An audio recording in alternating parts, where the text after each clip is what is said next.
Right. Welcome to the show. Good evening, good afternoon, good morning, wherever you are, whatever you're doing. I really do hope everything is going on nicely. Mansa Musa, I am sitting here. I am ready to rock and roll. It's Fire will burn you. Nighttime politics with Mansa Musa coming to you live from NFM Radio. NFM or see Emudaho. Anyway, and some band so. Yes, Baumia Akabibi say ono so be president obesake Ekufuado when he panyina wa ban mu. Obviously we guy was this way there quite obvious say so sake but Adena, is it very important say by this time I mean say or this a boshe we ever Ghana for.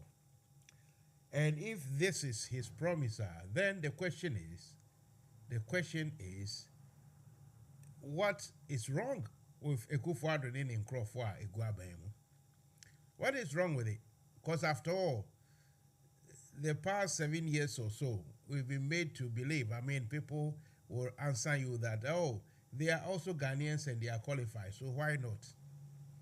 Some of us spoke a lot. Said, look, it doesn't look good. It's marks of nepotism and that sort of thing. Obinyonko family, family rule or what do you call it?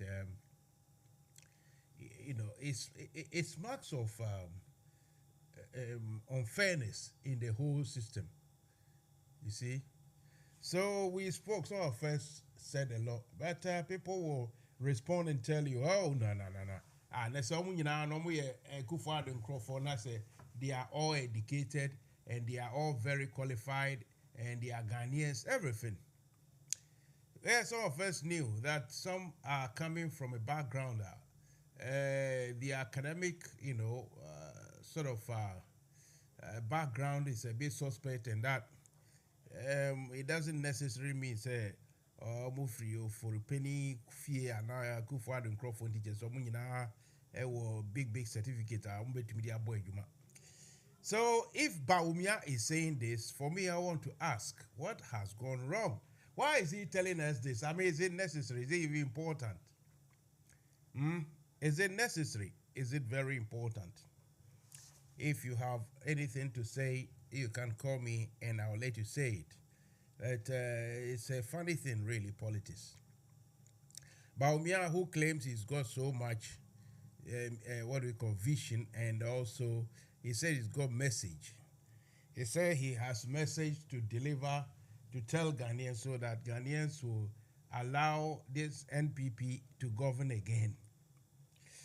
Baumia's message so far we are not hearing it because the other day he said he is going to grant every constituency 10 of their NPP delegates to be part of the administration.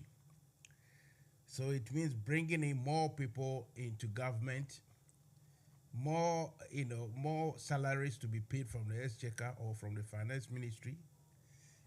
And this is what we thought Ekufuor has done, and it has partly what we call it partly caused the destruction of the economy. So for Bamia to say the same thing he's going to do, this is not a message or a vision, is it?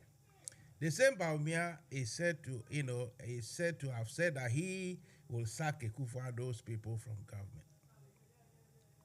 Same way, me that time me come say, hey, same way, said Kenya Bamia ne kai, emphasis Mahama ne kai, and now saying this ni be ne kai about certain things that beye chubu ewo Ghana ho.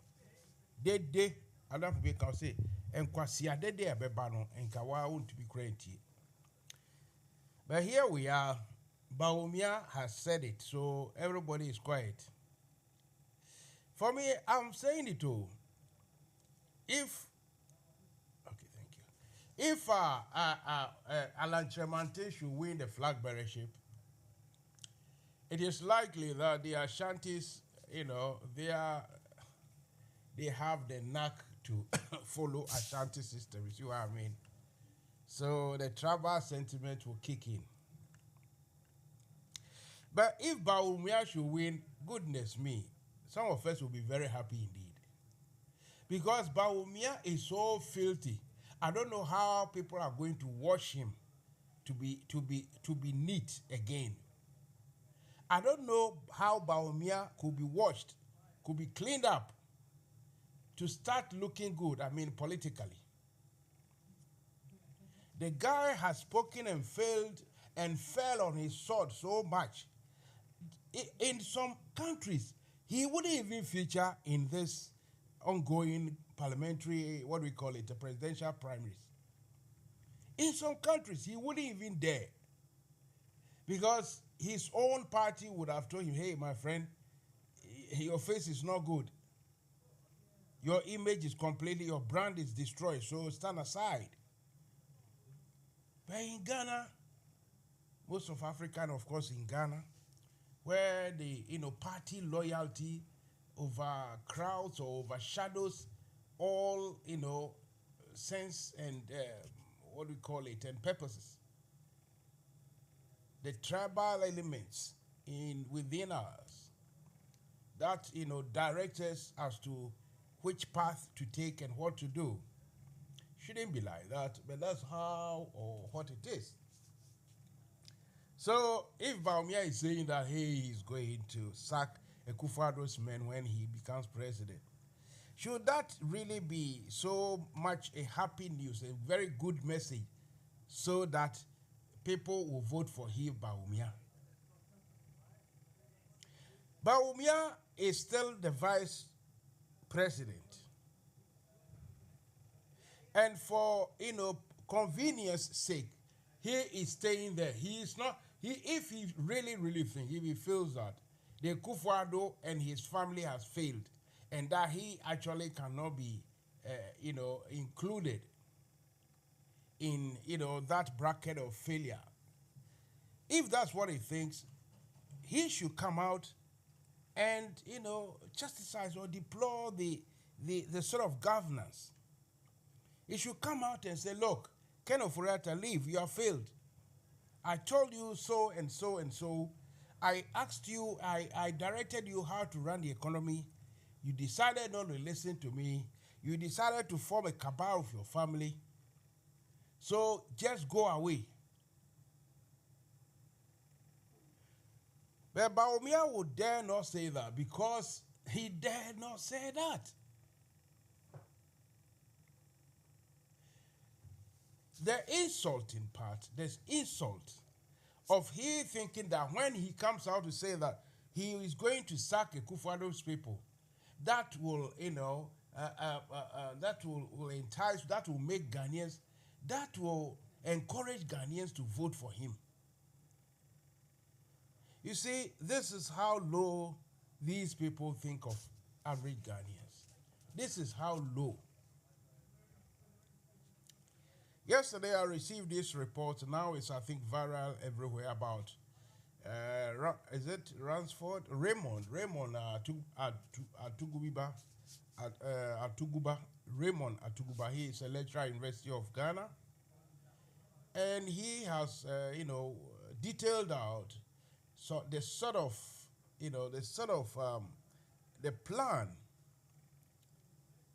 the plan by which Akufo-Addo and this MPP, they lay down a process to make sure, whatever be the case, they will win the upcoming elections. You see, under normal circumstances, every government, when it comes to a point, you see the government is struggling, getting to, nearer to elections, you see the government doing proper things for people to at least acknowledge that, oh, now the government is doing something better and consider maybe voting for them. In Ghana, it is not like that. With Akufo-Addo, no. Just stop. Don't do anything at all. Don't do. Just make sure we can print lots of money. We can print lots of money and share them. And in this case, they are not going to share to only the party faithful. So They are going to share lots of money to even some elements within the NDC. According to Raymond Atuguba, the plan is such detailed that he uses the phrases like unseen before in the history of Ghana, unseen before sort of bribery that is going to happen.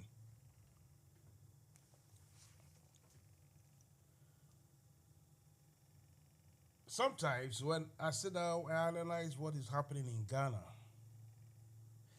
the realization dawns on me that I don't want to say if we don't take care, because the care is not going to be taken. In fact, what is going to happen? There is no way this Akufo-Addo government can stay in power after 2024. There's no way they are going to be in power peacefully. The things that is going to happen is likely to happen after 2024 election if NPP should claim they've won. That's not bear thinking about. It does not bear trying to reason.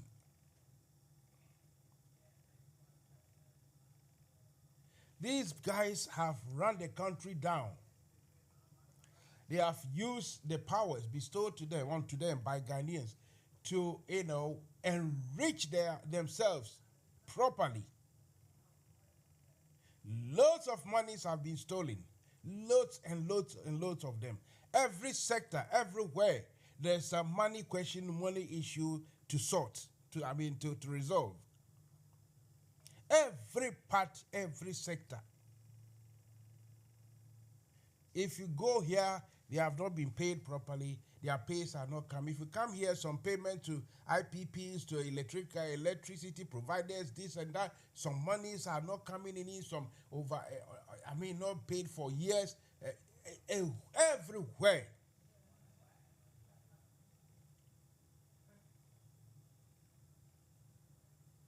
People, it's only two things.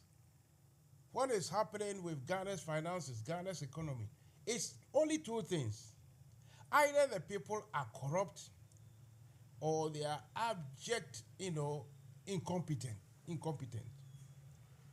Either Akufo-Addo and his people are so incompetent. They are so out of their depth. They are so, poor in the brains. Either they are just absolutely useless or they are corrupt. It cannot be any other way. The way Ghana's finances have been tackled by Akufo-Addo and his people, I can only say it's only two things. Either they are very corrupt or they are very incompetent. Go for a short music. I'll be back and we will continue.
are listening to Mansa Musa, and this is Fire Will Burn You.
So there we go. It is 7:27 here in the UK. It's going to be the same number of minutes past 6 in Ghana. We are 1 hour ahead. The program is Fire Venue. Let me explain that tonight we have with us here Dr. Joe Swajiman. He is coming here to update. Okay, thank you. Update us with everything in between and everything very good indeed. About the what do we call it? The NDC UK Ireland chapter election, as they say, protracted for a long time. Dr. Joe Sajba will come and update his members as to what is going to happen or what is happening. For some of us, we have spoken about this and we are so already very, very, very tired. Anyway, so coming on, let's see.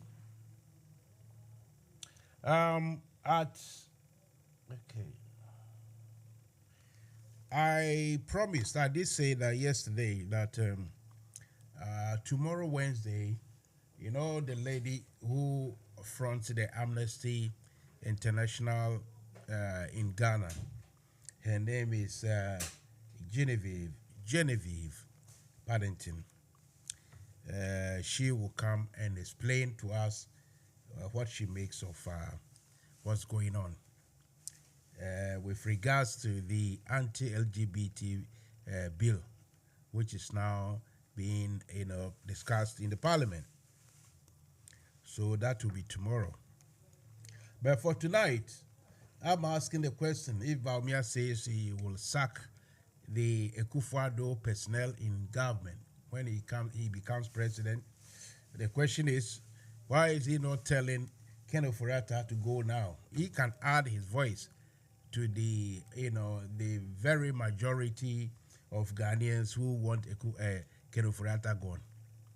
So I don't understand what Baumia really thinks of Ghanaians, because really, if he did respect Ghanaians, if he did really regard Ghanaians, with a modicum of, as they say, some brain cells, then of course he wouldn't be saying such things. That he's got a mission, he's got a message. One of the messages is that, or the mission is that, when he becomes president, he will give 10 positions to NPP delegates in every constituency. And this is supposed to be a vision. This apparently is supposed to be a vision. Anyway, as they say, we live to see. For now, though, let's go for a short crack of some of the messages and we'll be back. National Democratic Congress NDC when no nyam form man member mo UK ni Ireland chapter no ya yedie then as say beto aba eji chapter chairman fofo ya said the chinene mum no koto on swear enyo nyam for Dr. Joe Ajimai the restoration man the father say e the party no enim kan odi amonyesema kotile ye e we tu di gwesi wa ofoma soro nkoso oni mu adumade de e fa ne hotituru na esini nan so numade bebre no de egu akwamu a obeye de amaye bini se o sigina ye esiko no dwumade bia be kire party office na odisika 3 pounds empemenum na ato ase eye 5,000 pounds o sanjwe maguo ne mama ho so 1,000 pounds na ebe show mu dwumade mu kina na esigina ye Dodon swa, mechire afoforo omo betro omudin abeka party ne ho de omo mbrakura o omo sebeka omudi card ententem so na atwe adom abeka ye ho eye bosome miense bia nso party mu mpanimfu a odi dwumadi ebe show mu nse bia no obetu safro omo atenase na de ye de show mu nse no omo ebu ho aponta mako we di bebre na no be ya mayo onua se kwatre kwose obo ma wontuma bisani di Dr. Joe Ajimai, the restoration man, chapter chairman ana Yantumano. NFM Radio. NFM Radio. Emu daho. Minia, see fire will burn you. NFM Radio. Jumedia Mansa Musa ede bro. Juada kopem memneda. Enumre song. Ekopem non do. Listen to Fire Will Burn You on NFM Radio with Mansa Musa Monday to Saturday, 7 p.m. to 10 p.m.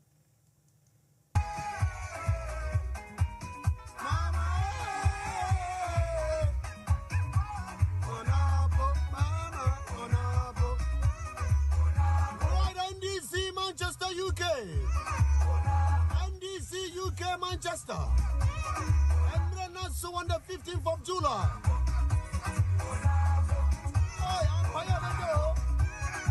NDC Force Yaza on the 15th of July. NDC Manchester.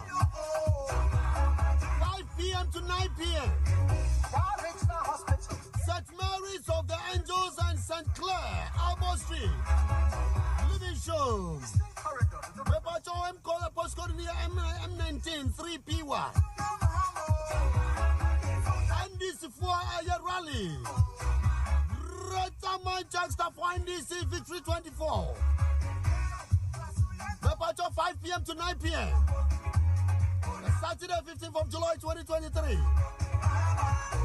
Jumadia, your top connecting our sponsor. And you 15 for number 5 for Papa. Repacho for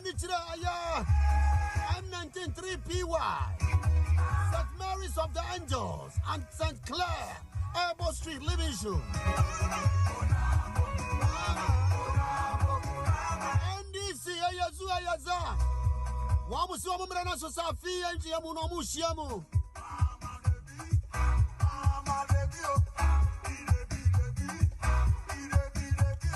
The Greater Manchester for NDC 2023. Towards to 2024 election. So we NDC in Quadia. Mepacho for M19 3PY. NDC for Nina. I'm so invite you, I'm colleagues MPP for. The Ghanaian population of Greater Manchester. You are invited to come to the NDC really. Greater Manchester for NDC Victory 2024. I was young before you know, go. PNC go. Okia don't go.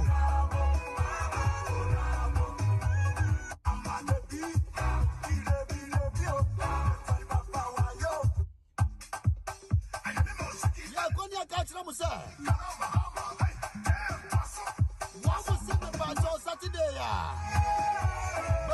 Babia. Get the fly on the postcode in the BBI, come on. Get the fly on it, come on. Now I shall send you about 15th July, 5 o'clock to 9 p.m. Whatever you are joining the National Democratic Congress, NDC.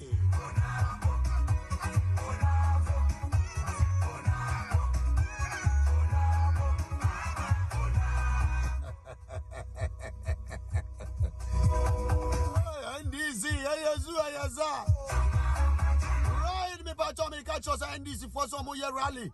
A year Greater Manchester for NDC Victory 2024. Baby, I will be a me pacho for when it's a year M19 3PY. Me pacho addressing your St. Mary's of the Angels and St. Clair, Arbo Street, a year living show. I want an a year share, Nami pa 15th, Nami Shramunina.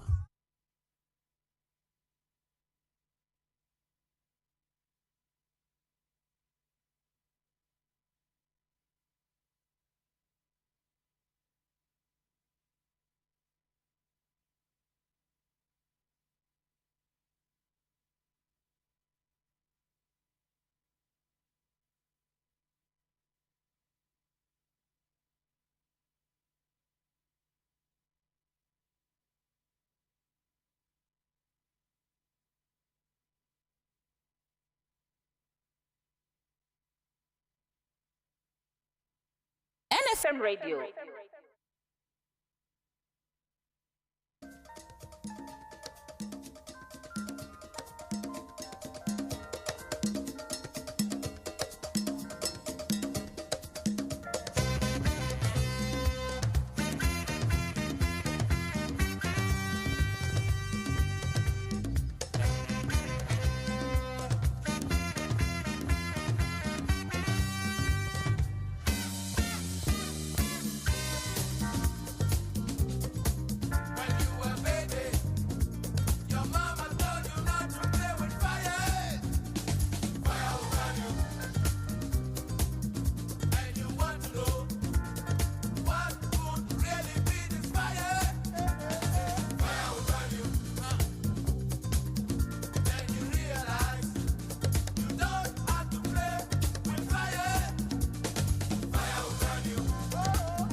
Right, so see Ujai.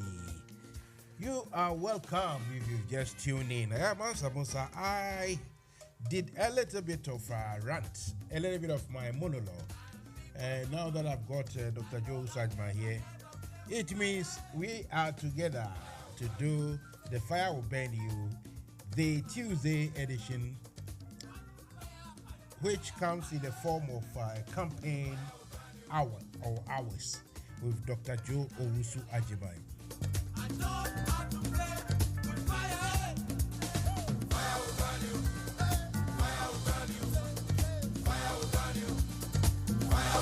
The secret recording apparently is leaked.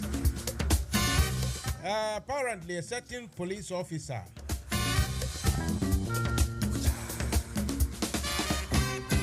apparently telling the NPP people that Dampare got to go.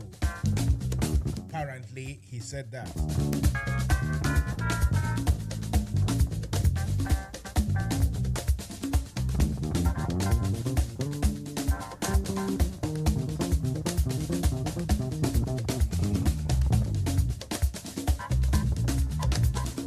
I have to congratulate one journalist in Ghana.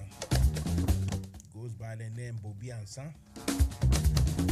This guy is very brave indeed, because I listened to one of the shows he just, he made recently. A brilliant submission. And everything that he said, there was nothing that you can argue with. He comes out very bold to tell Akufo-Addo and his family and the rest of them that they are corrupt.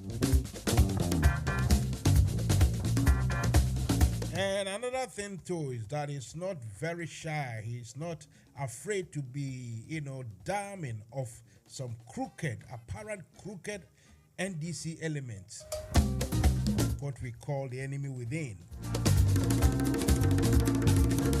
He says some of them go around collecting monies left, right, and center, promising that if and when they come to power, they will make sure that those NPP payers, those who have given them the monies, they will be protected. Obiansa has made it loud and clear that ain't gonna happen. You see, these are people I Mansa Musa, really do respect.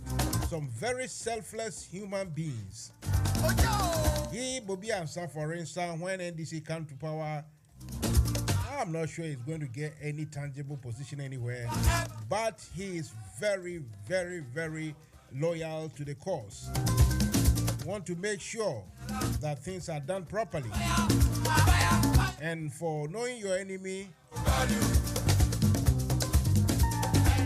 it's always very good. Your friends is what you have to be careful of. We all know some crooked elements in the NDC fraternity. One day fire will burn them too. In revolution time, people who were very close to the revolution, when they put their feet or a foot wrong, they suffered. So,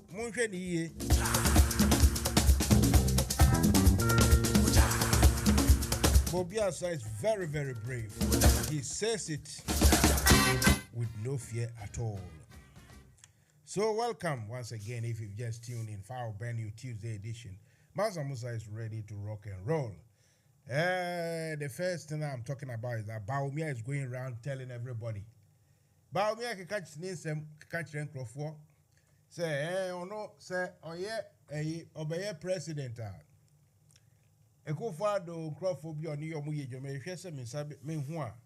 Then I'll read it out. I saw it yesterday that he will make sure he will sack all those people.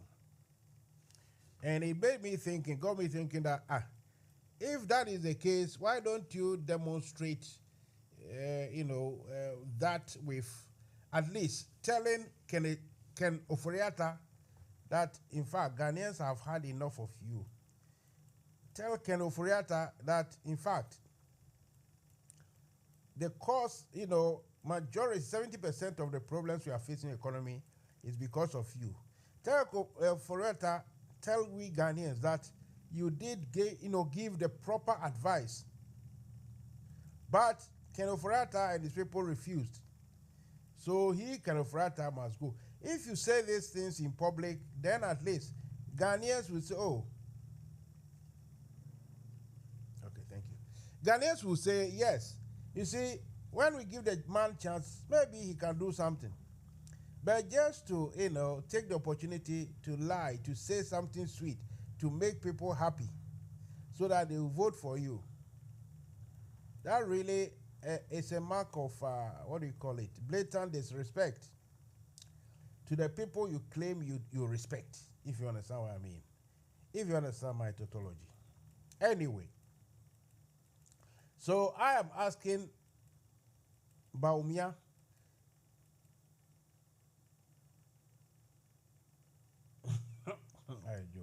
okay.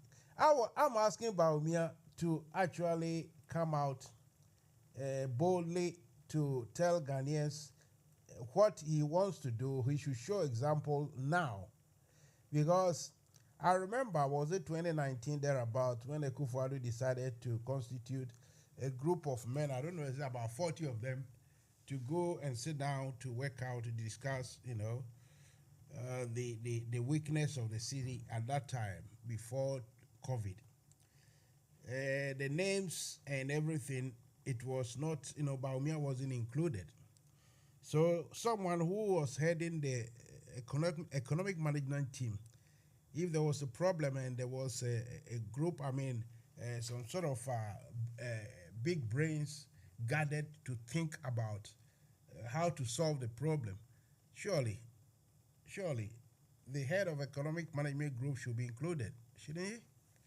But no, Baumia was nowhere to be found. You see, all this, NPP people were able or have been able, to spin it out of the public sphere, so to speak. They have completely removed, in fact, so many things. I mean, so many things that has happened. Look at something we have even forgotten at all. Look at Sarah Bruni issue. If Sarah Bruni issue had happened to Mahama or somebody in NDC, by now the record is being played. But sometimes to NDC, like I say, people know sometimes they have themselves to blame because their own outfit, they don't even look after them. But that will be another topic for another day. Today, I am asking Baumia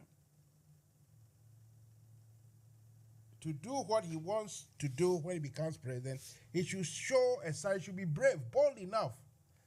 Baumia should be bold enough to say, hey, Kufuado, in fact, I was with you, but now I've realized Ghanaians are watching me. They think I'm too close to you, and they think I am part of this rot.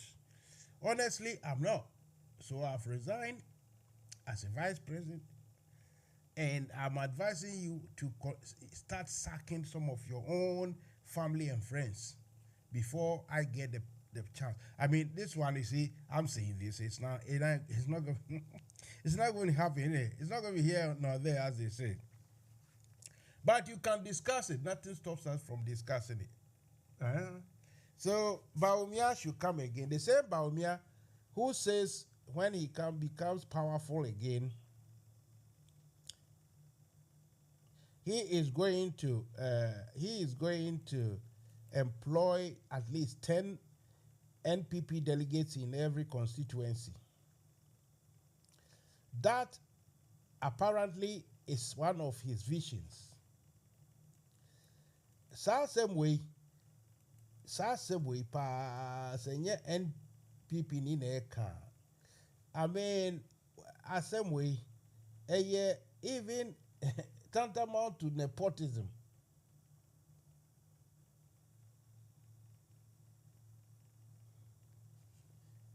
Just say nepotistic, behavior, any senka eba. But Ekufuado brings the BBA to me see. BBA to me see na esiswa, it is normal. You see what I mean? Okay,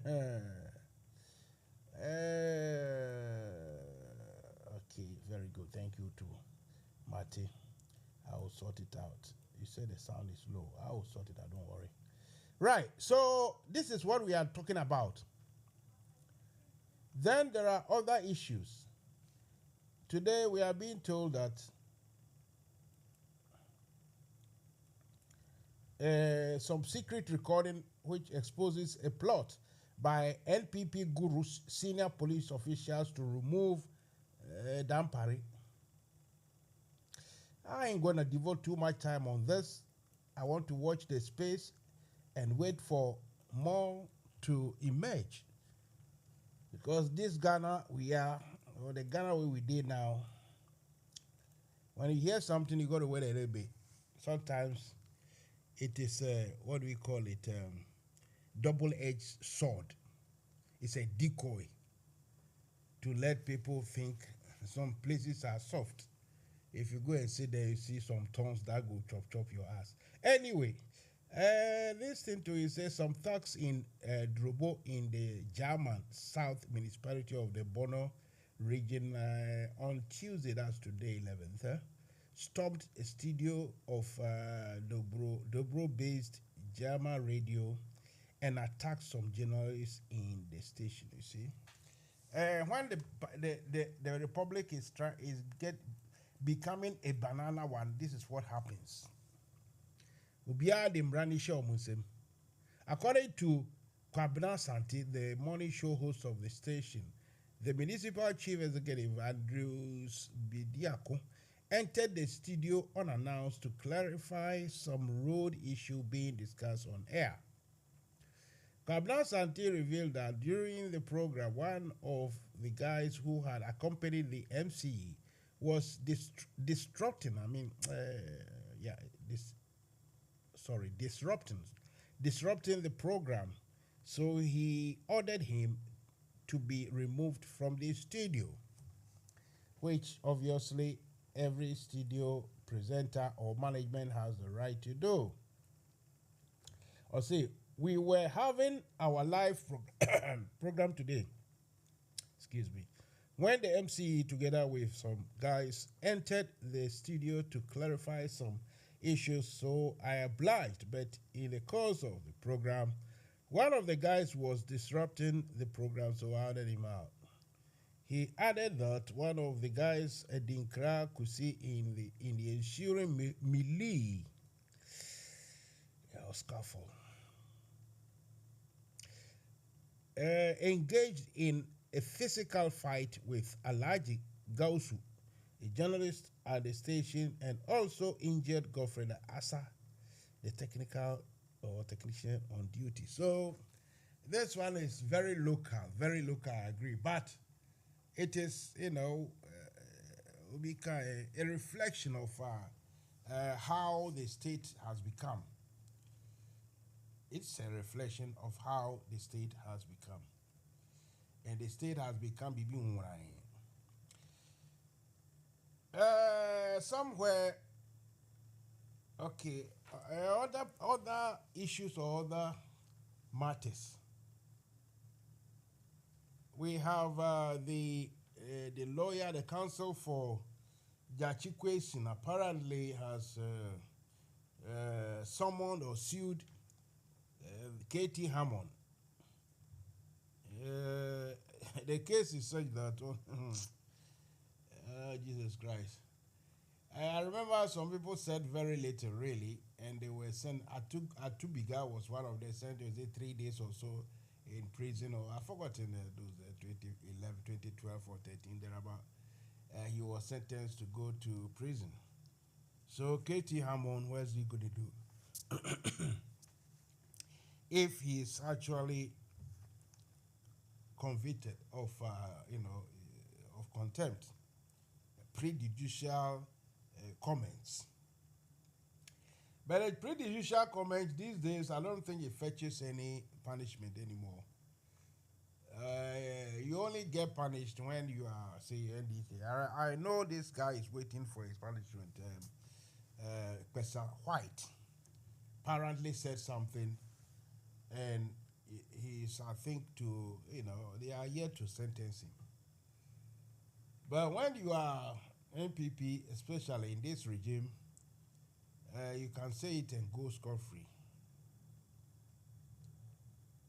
Well, after all, Ghanaians are, I think, very, very tired and waiting for when there will be proper governance. I'm not saying that NDC people, all of them are angels or, they can perform magic. But the structure of the NDC itself will not allow some within to take power into their hands or to do their own thing at all. And so when the time comes when you see that, no, the justice system either works or do not, or it does not work for all sides. Either it works for all sides or it does not work for all sides. I mean, that's how it should be. It should be predictable that if you are Mansa Musa and you err, you make a mistake, or not a mistake, but you commit a crime, you go inside. Notwithstanding the fact that maybe your very good friend is Betty Moridrusu, so they will leave you. No. It should reach a time when those things, start coming back. Because honestly, it's not about witch hunting. These things, it's not about witch hunting. It's about governance. It's not about that some people are wicked, they want to punish people, they want to see some people suffer. No. Because the country in which I'm sitting in, if that is a good English, I don't know, but the country in which I reside, from where I'm talking to you now, it is the law. It is the law, simply the law. Sometimes, if the law also asks somebody to be lenient, of course, the law can be lenient. Maybe instead of prison sentence, they say go for community something, go and work for free in the community, 10 hours a week. You know, the law permits that. But such that blatantly the ruling class or the ruling party or those in charge of power absolutely through their agents in the judicial system manipulate the laws, the rules, so that it favors them only. That doesn't happen here in Britain. It's a fact. That's why you hear of big men, politicians, big guys, and this and if you joke, you go to jail. You go to jail. Obviously, they have made some of their jails not too bad. I won't say comfortable, but it is livable. But you go to jail. It is that sort of governance that is, that sort of governance which some of us have devoted our time, our periods to make sure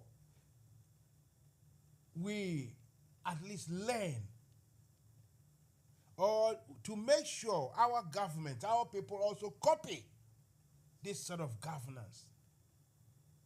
When the law is made to work, when the law actually works, there be, peace will reign in the territory, in the society. Peace will be manifest. I mean, you will see, everyone will feel that things are working normal. But where people feel, some people, as we speak, some Ghanaians, so many Ghanaians don't have any sort of how do we call it? Any confidence at all in the impartiality or objectivity or even honesty of the court system, the judicial system.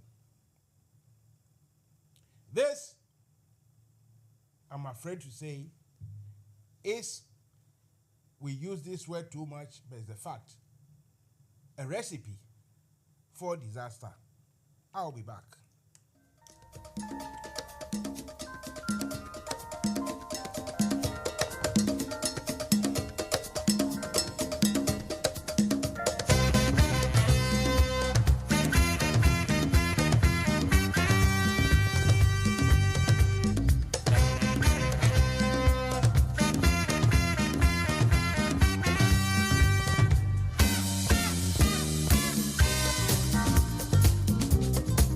When you were a baby, your mama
July. Hey, I'm fire and this is for Yazua on the 15th of July. NDC Manchester. 5 p.m. to 9 p.m. St. Mary's of the Angels and St. Clair, Albor Street. Living show. The Pacho M call the postcode near M19 3PY. And this for a rally. Greater Manchester for NDC Victory 24. The Pacho 5 p.m. to 9 p.m. Saturday 15th of July 2023. Jumadia, your top connecting us sponsor. And you know, 15 for number 5 for Pepper. The part of one M19 3PY. St. Mary's of the Angels and St. Clair, Albor Street, Livingston. NDC, Ayaza. Wamusi wa mumrana so safi enji ya muno mushiamu.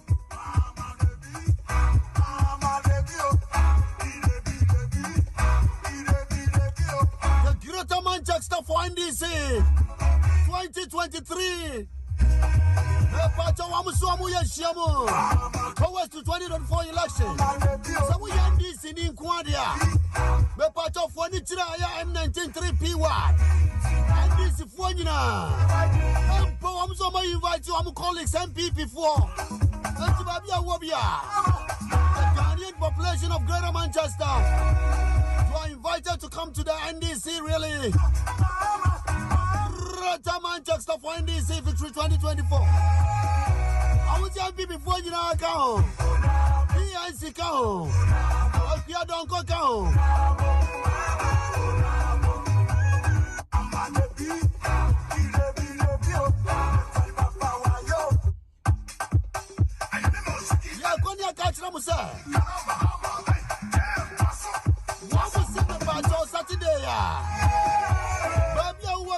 Right, I'll say JM Twaso. A message coming from the NDC group in Manchester.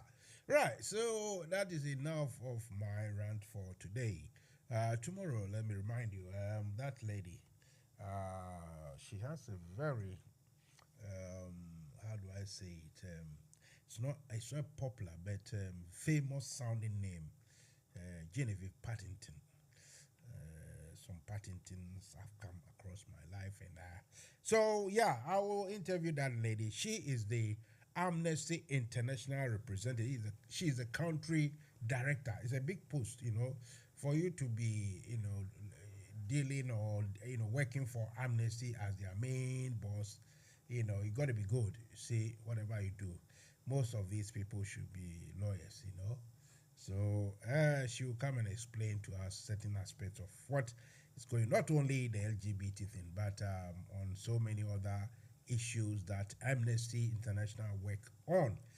Obviously, anything that Amnesty does, sometimes, have to take so many things with a pinch of salt, because the West, the neoliberal West, sometimes he uses these organizations as a tool, as a weapon to manipulate or direct or even, somehow, sometimes suppress, subjugate.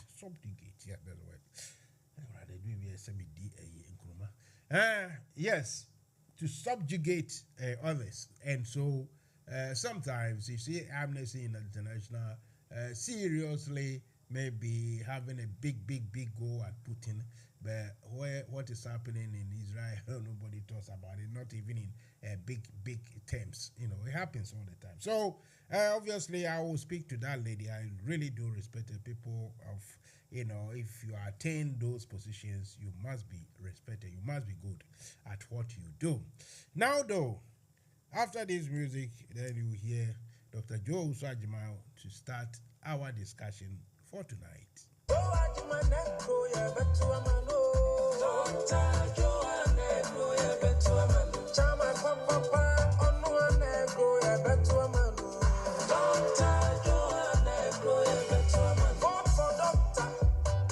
As chairman for UK and Ireland chapter.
So that is the signature tune for Dr. Joe Osajima. That means he is here and is ready to go to rock and roll.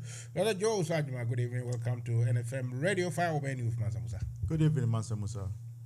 I hope everything is nice and beautiful. Oh, the lioness, story is so the same, and then by grace of God.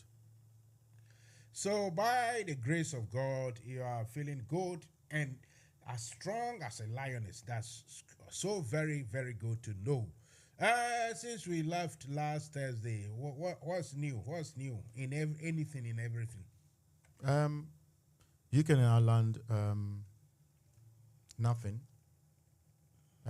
If there's no news, then it means this old story is still around. And in Ghana, so many things are happening. But before I say anything, let me say good evening to my cherished listeners and people watching us over the Facebook, YouTube, and you name it. I say that they are wonderful people and we love you so much. And before I say anything else, also let me say I'm very grateful to my campaign team led by Mr. Lonsagini, his deputy Rita Mensa, campaign advisor Dr. Tebi, media man or media consultant Mr. Kofi Adeni, campaign coordinator Mami Sewa, and my brothers and sister in Ghana who are trying hard to help us to get to what we want to. And the first person is Hajia Akumapa. Hajia, I salute you this evening.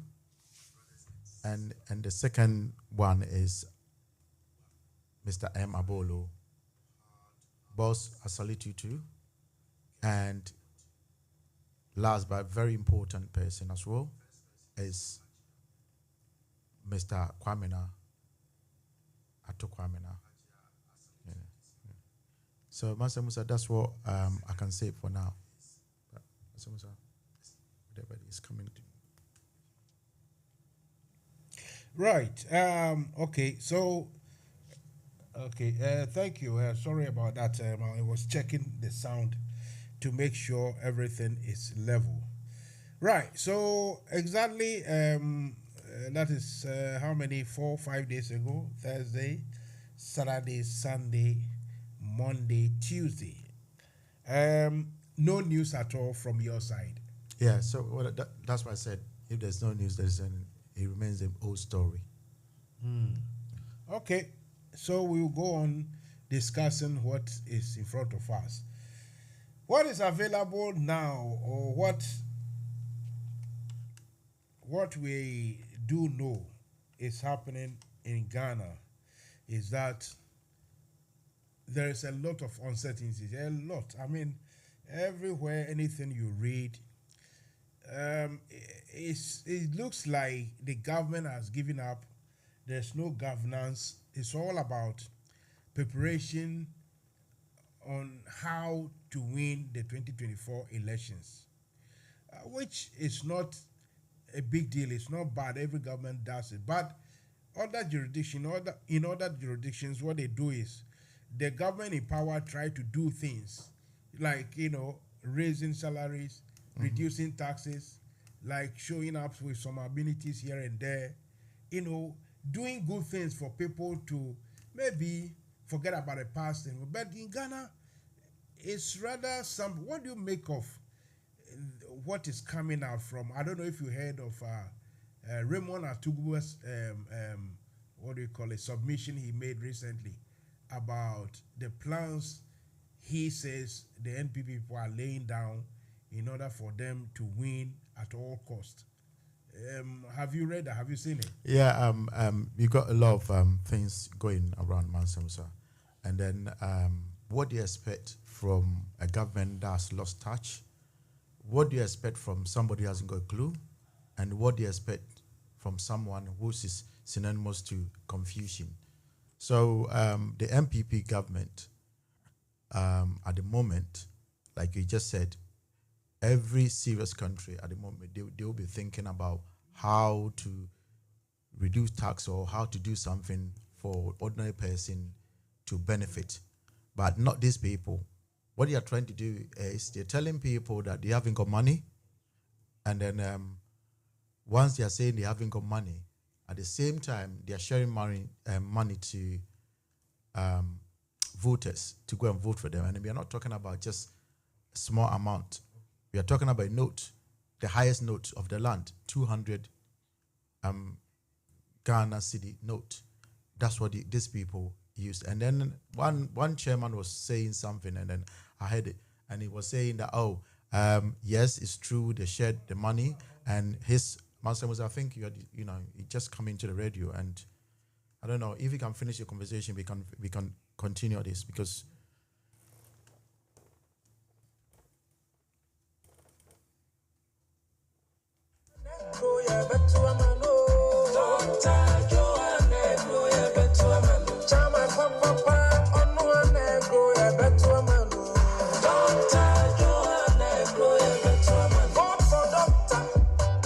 as chairman for UK and Ireland chapter.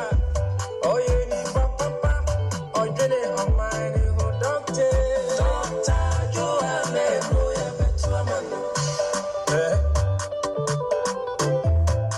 I will vote for Doctor.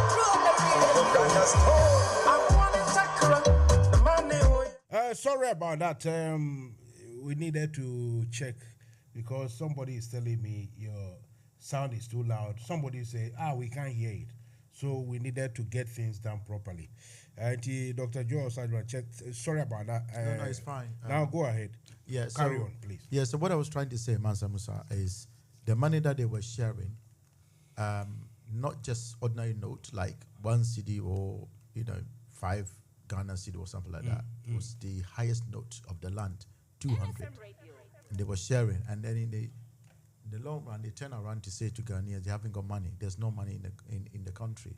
And there's this chairman that I heard the chairman's, he was talking on, speaking on radio, and the chairman said, yes, his area, he was the head of that polling station. MPP, they've got polling station executives. So he was the head, and he was given only 600,000. Only 600,000. A country that you can't even pay suppliers to the buffer stock, and you just polling station, one out of the hundreds. We are talking about hundreds of polling stations. So one out of the hundreds, he was given only 600,000. And then he was finished, and people were just after him, and then it's like what he was trying to say to people was like, he wasn't giving enough money, Mansa Musa. He wasn't giving 600,000 Ghana cedis. He wasn't giving enough money. One police station. And that's the country that we live in. As I speak to you now, there was a commotion, some sort of commotion between the current agriculture minister, Brian Champon, and this guy is called Kwaku Adimadu or something like that. He's been the convener for these suppliers, the buffer stock suppliers, because they are picketing, in front of the finance ministry. And this guy was asking their leader what qualification has he got and everything. He was trying to ridicule this person. Yeah, I think that is the sort of government that we have now. I think I saw the clip. Yeah, that is the sort of government that we have now. They don't care. They can say whatever they want to say, and then they believe Ghanaians to vote for them again. So they think they give you 200 cedi note, and then you are fine to vote for them. They give you 2 Jamim rice, and then they think you are fine to vote for them. They don't think about anything. After all, when by-elections come in, they will come and put a warm quota, a warm asphalt, and then in the next minute, when it rains, they're all gone. That's what they do. And I can say something that we all had the audio flashing around between the MPP executives plot and then one policeman. I think people are saying is commissioner of police, and I haven't verified this, but I know things don't happen like that, just for happening's sake. And this, when they listen to the audio, they are plotting. I said last week that they didn't like the way the IGP, the how fair it was towards the Asin North election. So they are planning. They are doing some sort of machinations to get rid of this man, so that they can bring man who is not going to be so fair, and then do their dirty work. And when they said that they've got a plan, the winning plan was a rigging plan, and I can say for a fact. You see, and there's something that people don't know, Mansa Musa, and I have to let people know tonight. You see, knowledge is one thing, and character is another. Knowledge without a character, Mansa Musa, is very, very dangerous to the society. You can have all the knowledge that you want, but if you haven't got good character, Mansa Musa, it's very dangerous to the society that you live in. And that's exactly what the MPP, almost everyone in MPP is a lawyer.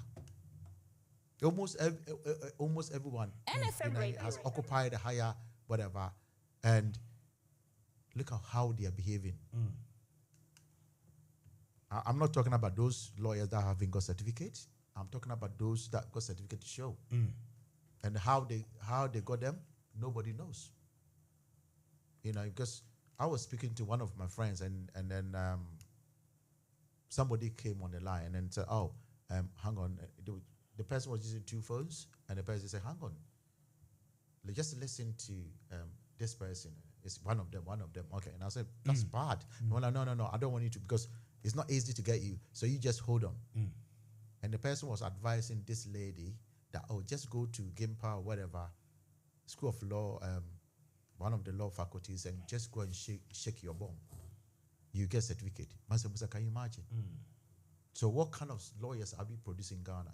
If people just go and then shake their bomb and get a certificate. And I feel sorry, Mansa Musa. I feel sorry for the country. Because when I heard that, I was quiet. And then my friend said to me, have you heard what you just said? They say, you're really, really beautiful. Just go and shake your bum. But you see, we got women, they are very, very clever. If you say things like that, what, technically, what are you trying to tell our sisters, our moms and whatever? What are you trying to say? It means they cannot do it. They will do it by foul means. And that is, in itself, is demeaning the women. You understand? And people, they are very diabolic. They are very, the level of thinking, the way they think, the way they behave, and then the way they see the ordinary person walking on the soil of Ghana. They think the person hasn't got any brain. They've got all the brains and they've got all the knowledge. And after they finish school, everything collapsed. And that's what they think, Mansa Musa. I'm glad that our former president, President Mahama, said something. He said, the Electoral Commission sent something in April. 1st April, they sent CI for the elections to conduct the next year's elections to the parliament. And then we all heard that it was rejected. And few days after, I think, if my memory serves me right, 22nd April, 2023, one of the directors or the commissioners of the Ghana Electoral Commission came out. I think Dr. Siribo or whatever, and the guy booms a lot. So when he was talking, I was expecting him to boom, and then he did. And then he said, it wasn't rejected. The CI wasn't rejected. It's just the parliament just gave the opinion on the document, and they have no right. Parliament of Ghana has no right to change or alter anything document. So they are bringing the same document that was rejected. It wasn't rejected, but they asked us to make alteration, but we're not going to do anything. Can you imagine? That's the level of arrogance these people are exhibiting. And then go back and research the background of Cerebral, background of my own schoolmate, Bosman Nasari. Go back. They are typical MPP. And now they added Apiahene to it. So what sort of institution are we building in Ghana? A Akufo-Addo's institution, so that everything will go in his way. This is very, very bad. But I'm glad President Mahama meeting the 10 version, the tech university student, the NDC group in the unis. Yeah, in the tech. Yes. That's what we call in the old days, and I hope people know it. What they call? Technology in the University of Science and Technology. Now KNUST. Oh, okay. They put a Kwame I was getting confused. They put a Kwame Nkrumah. Oh, you are talking about when you say tech, the everyone University knows. of Science and Technology. Yeah. It was. Yeah, he went there to meet the 10 people. He went there to meet the 10 people, and then he said, "Look, it doesn't matter what they're trying to do. We will stop them. We will prevent them. The election has to be free and fair." So these people haven't got anything good for Ghana now. It's all about power. It's all about power. How do we win power? How many people can we kill to get power? How much money can we steal to give to people to vote for us? I think instead of someone, the technocrats of NPP, sitting down, think about, like you said earlier on, thinking about how they can reduce tax or they can do something for ordinary Ghanaian to benefit and see that this is my country. What they are doing is they are planning to make it hard for ordinary Ghanaians so that all the money will come to their side and they will use against the population. And that's what they are thinking. And that's the bad thinking, if I may say. And then, Mansa Musa, let me say this. I can't talk about this without talking about this issue because it's been going on. We discussed about the difference between the case at the Musa Kandi and then Honorable one political scientist analyst, Yadom Boachi, has said something which is very interesting. Because the last time I was talking about, or I was explaining the difference between Honorable Kwesin and Honorable Sakandi. And then something has come to light again, and then this is a new thing that has come to light, and then you have to let people know. Previously I was talking about Adamu was holding 3 passports. One was Ghanaian passport, the other was British, and then Burkina Faso, right? And then the Burkina Faso one, he was saying he was born in Burkina Faso, and then the one from Britain, he was born in Burkina Faso. It's only the Ghana one that he says was born in Boko, in Upper East region. Okay. And this guy never renounced his citizenship of all these 3 countries, or 2 countries to become a Ghanaian. Yeah. But he was still MP until somebody took him to court. And then when the person went through the state system, so it was a criminal case from the start. Unlike Jachi, what we started as a civil case, and then now they want to make a criminal case. So we've got 2 distinctions here. Anyone who's telling that they are the same, the person is lying to you. Number 2, during the court case, this guy was still having his 3 passports. Yes. There wasn't any document to show that he was trying to renounce the other citizenships. But just take Mr. Kwesin's one, Honorable Kwesin. Even before election, the guy has gotten his certificate of renunciation. So how can you equate the 2 to say that they are the same? MPP,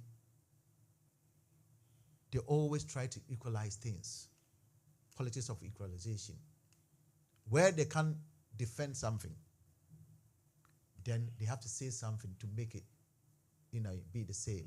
And that's what Ghanaians we have to take note of it. And at the same time, this guy case, Sakandi's case, was straight criminal case. Yes. According to Yadom Boachi. Yes. It was straight. Not according to him, but at least he has. Yeah, that's what happened. He has and brought then it he has back brought for us to, for us to dip into it. And then I was just reading about the case, and then this guy, when he said it, I went to read about it, and I said, this is something that the Ghanaian populace we were talking about passport, but we didn't know that this was happening. And then I can also say that twice Mr. Kwesin was rejected by the NDC party, because that time they said we haven't seen anything that or any attempt for you to renounce your citizenship. So it was rejected until they saw that he has shown a letter to say that he didn't want to become a Canadian again. The allegiance that given to the Canadian. And then since when being a citizen becomes equal to a swearing allegiance to someone? You know what they are saying? I heard Chairman Sambos, he was talking about that when you want to become a British citizen, you have to swear allegiance. So they are together. They say they come hand in hand. And then it's not true. It's not true, because that man skewed his argument or his assertion of events towards one particular thing. Not all the countries that you have to swear allegiance. You know that. Some countries, paperwork and that's it. Yes. So you cannot use the British system. In any way, the British system that is using, what about the people coming from Ghana and join the army? So let me ask the question. The question is, when somebody is a Ghanaian in the British army, holding Ghanaian passport, and the person is fighting the Afghans or the Talibans or whatever, is the person still holding the allegiance of Ghana or fighting under the allegiance of British? They are not British now. You understand? They are Ghanaians. So what is he talking about? Chairman Sabusu has to be, I used to respect that man, but the way he's talking these days, I don't know. Anyway, he's trying to talk for people to know him very well. so that he can become the running mate of Dr. Bawumia if in case he wins, which is very slim anyway. So that's what people, And there's another thing that I have to come out today. Have you realized that MPP, during the Asin North and the Kumawu by-election, all their messages, Jomama, after 7 years. Are you that scared of opposition leader? Jomama said this. Jomama said so. They cannot say anything without mentioning Jomama's name. What has Jomama done? These people are scared of Jomama, and as simple as that. Maybe they expected him not to come back. Not to come back. Yes. So who to come back? So his comeback is a problem, isn't it? You understand? So you see, I can tell you when Nana was talking at the rally, Asin Breko, one of the rallies, he mentioned Mahama no, and then the vice president Mahama, all the executive Mahama.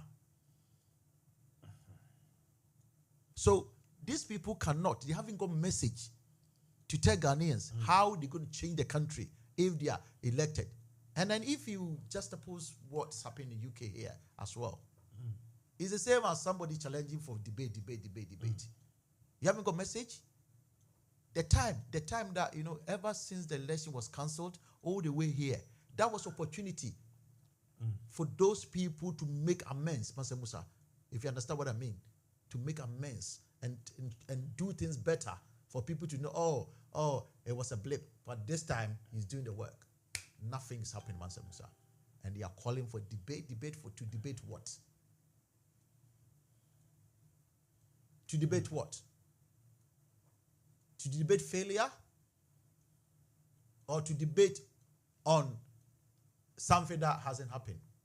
And we all thinking that it will happen in the near 100 years? We're not going to fall for that. So that's how it is. And then even we haven't got time, Mansa Musa, we haven't got time set for the elections. How long, how many times can we debate on everyone's, somebody will sleep at the right side of the bed and the first thing, I need a debate. And the other person was asleep at the left side of the bed and then I need a debate. Is that how, as a political party, we should behave?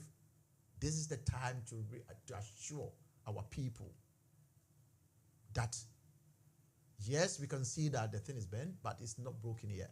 And we can make it the way it should be.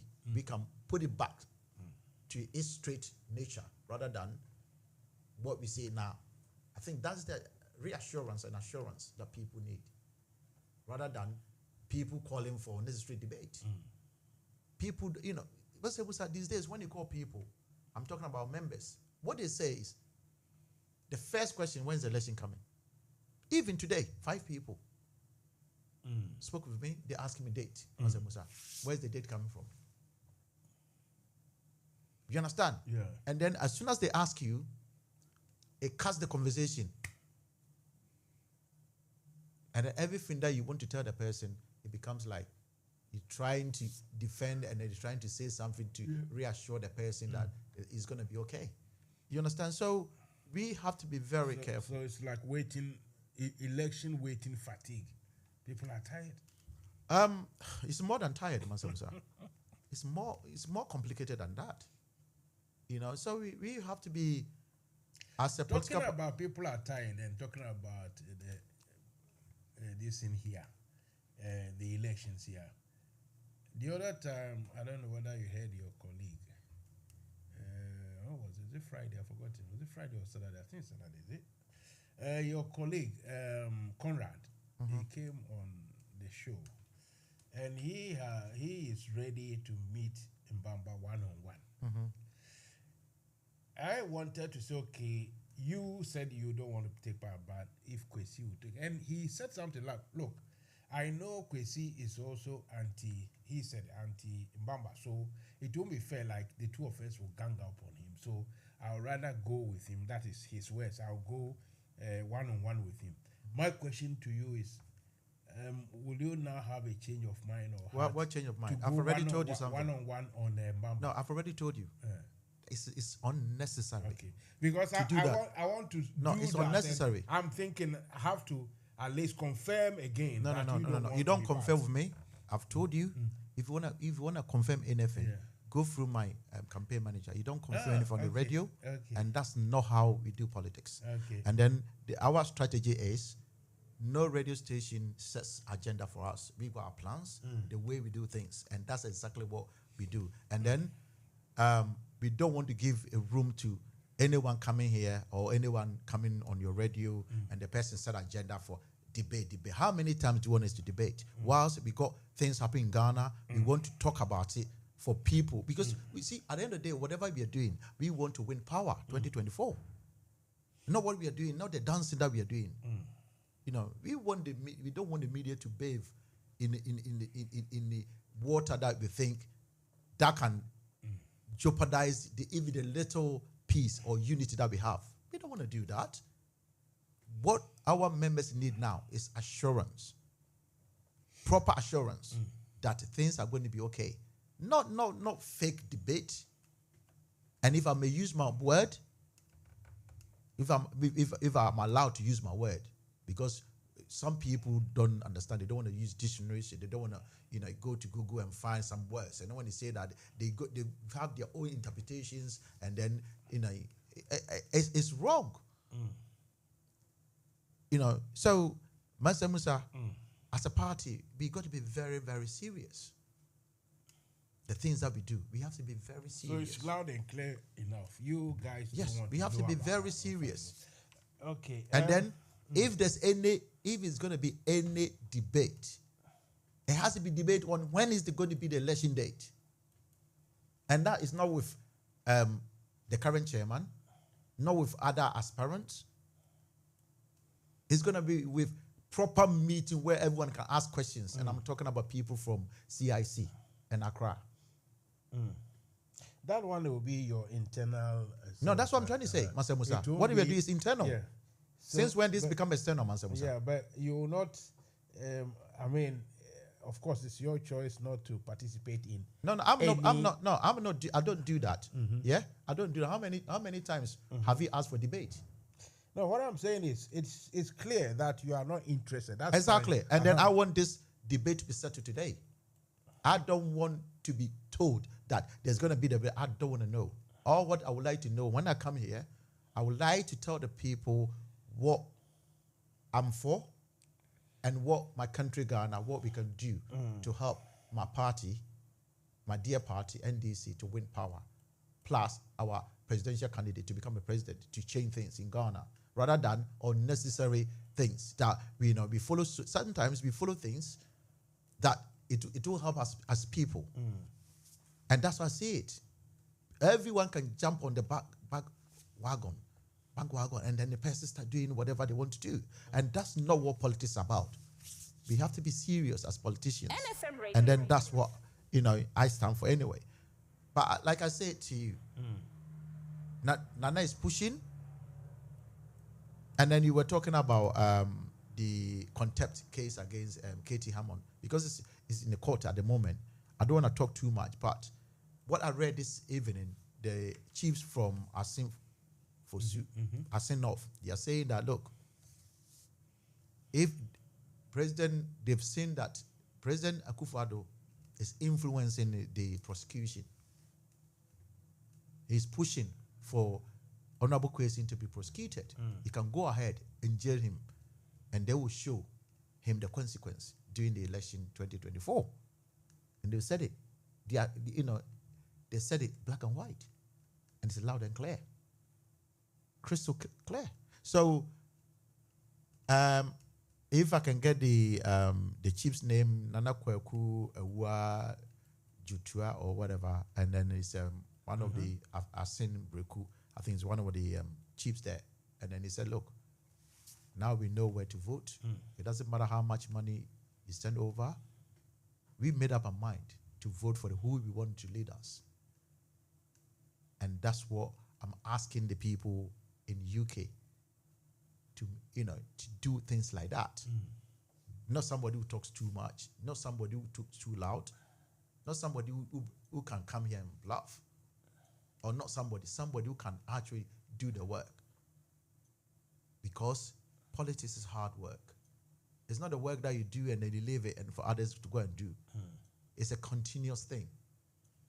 We are not going to sleep till we make sure NDC is in power come 2025, January. And that's what I've got this evening. If you got any question, Mansa Musa can take it. What is the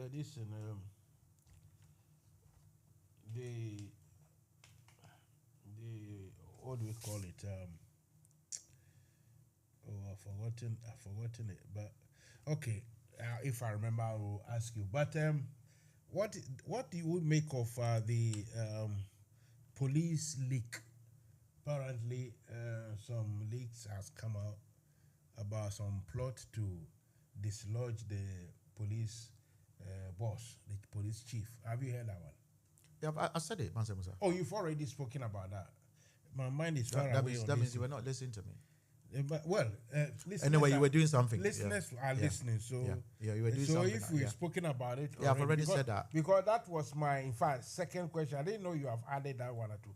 That was my second question, the first one, and there is a third one, but I'm now looking for it. It looks as if I've lost it. This internet is now running a bit slow, but quite apart from that, there are still things we can discuss. Somebody abroad here has written something. Did Mahama promise the Amnesty International people that he will have a second look at the bill, the LGBT bill?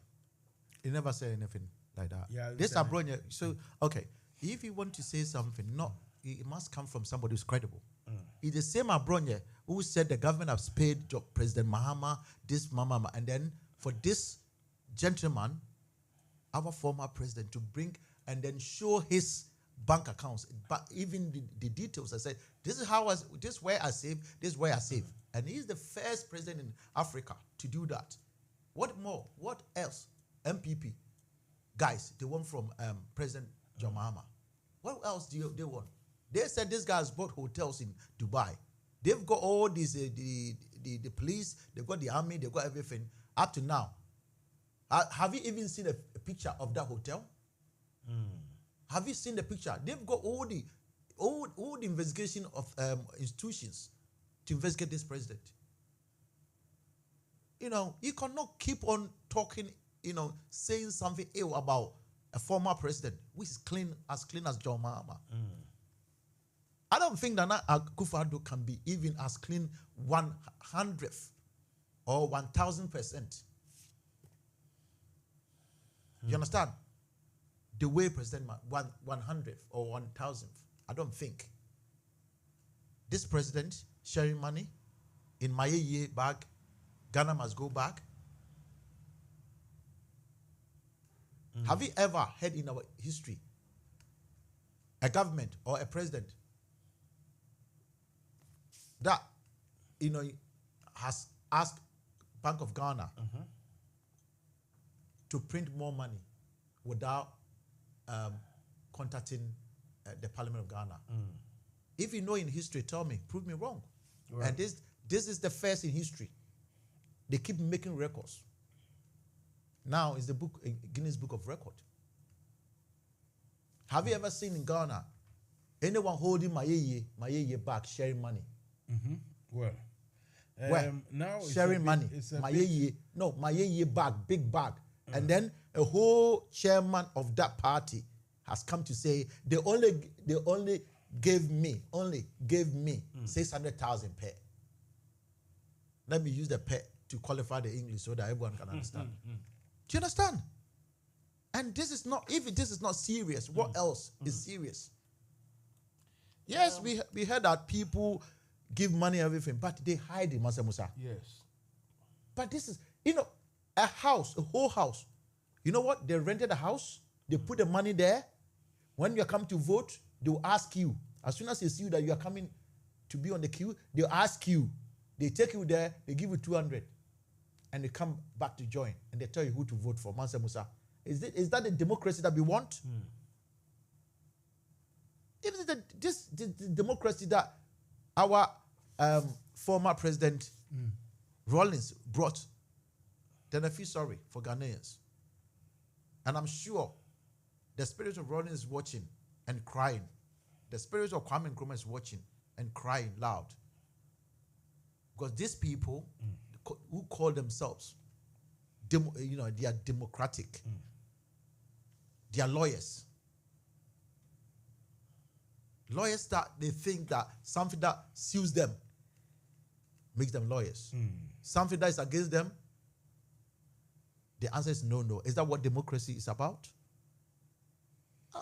Mansa Musa, I don't want to hear Abronye that, Abronye DC. You see, when you see him or when you interview him, tell him to pass his law exams before talking about President Mahama. Once he's able to pass the law exams, then he can't even read properly. I'm interviewing that.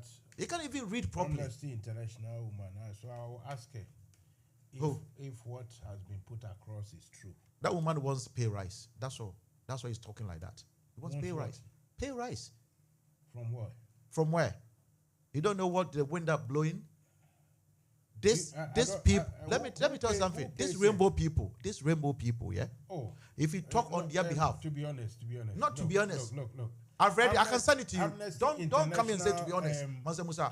If you haven't got country director. No. It doesn't matter. No. We cannot sit here and accuse here. Mansa Musa. It doesn't matter. We cannot sit here and accuse. Mansa Musa. If I haven't read it, I can send you. That right? It's been proven that I'm telling you, this woman, waiting for payment. This woman is after something. That's why he's talking anyhow. Many people are after things, but what do you mean by after things? Listen, Amnesty International, if not because of this gay thing in Ghana, you and I will sit here and say, look, Amnesty talking about human rights is the right thing to do. Mansa Musa. Look, I don't like this gay thing, but that doesn't mean you should cast I'm not talking about, especially on her character. No, don't change the topic. No, you are demeaning her character. Hang on a minute, because you don't listen. That's why we get to this argument. You said she's asking listen to me properly. She's expecting some payment from somewhere. Listen to me. Say pay rise. Where? I said pay rise. Pay rise from where? I never said payment from somewhere. Okay, pay rise. Pay rise from where? Yeah. Because you don't listen. That's why we get to this level all the time. I wish you didn't say that. What I'm trying to say to you is that woman is expecting pay rise. Okay. So the woman is doing the bit.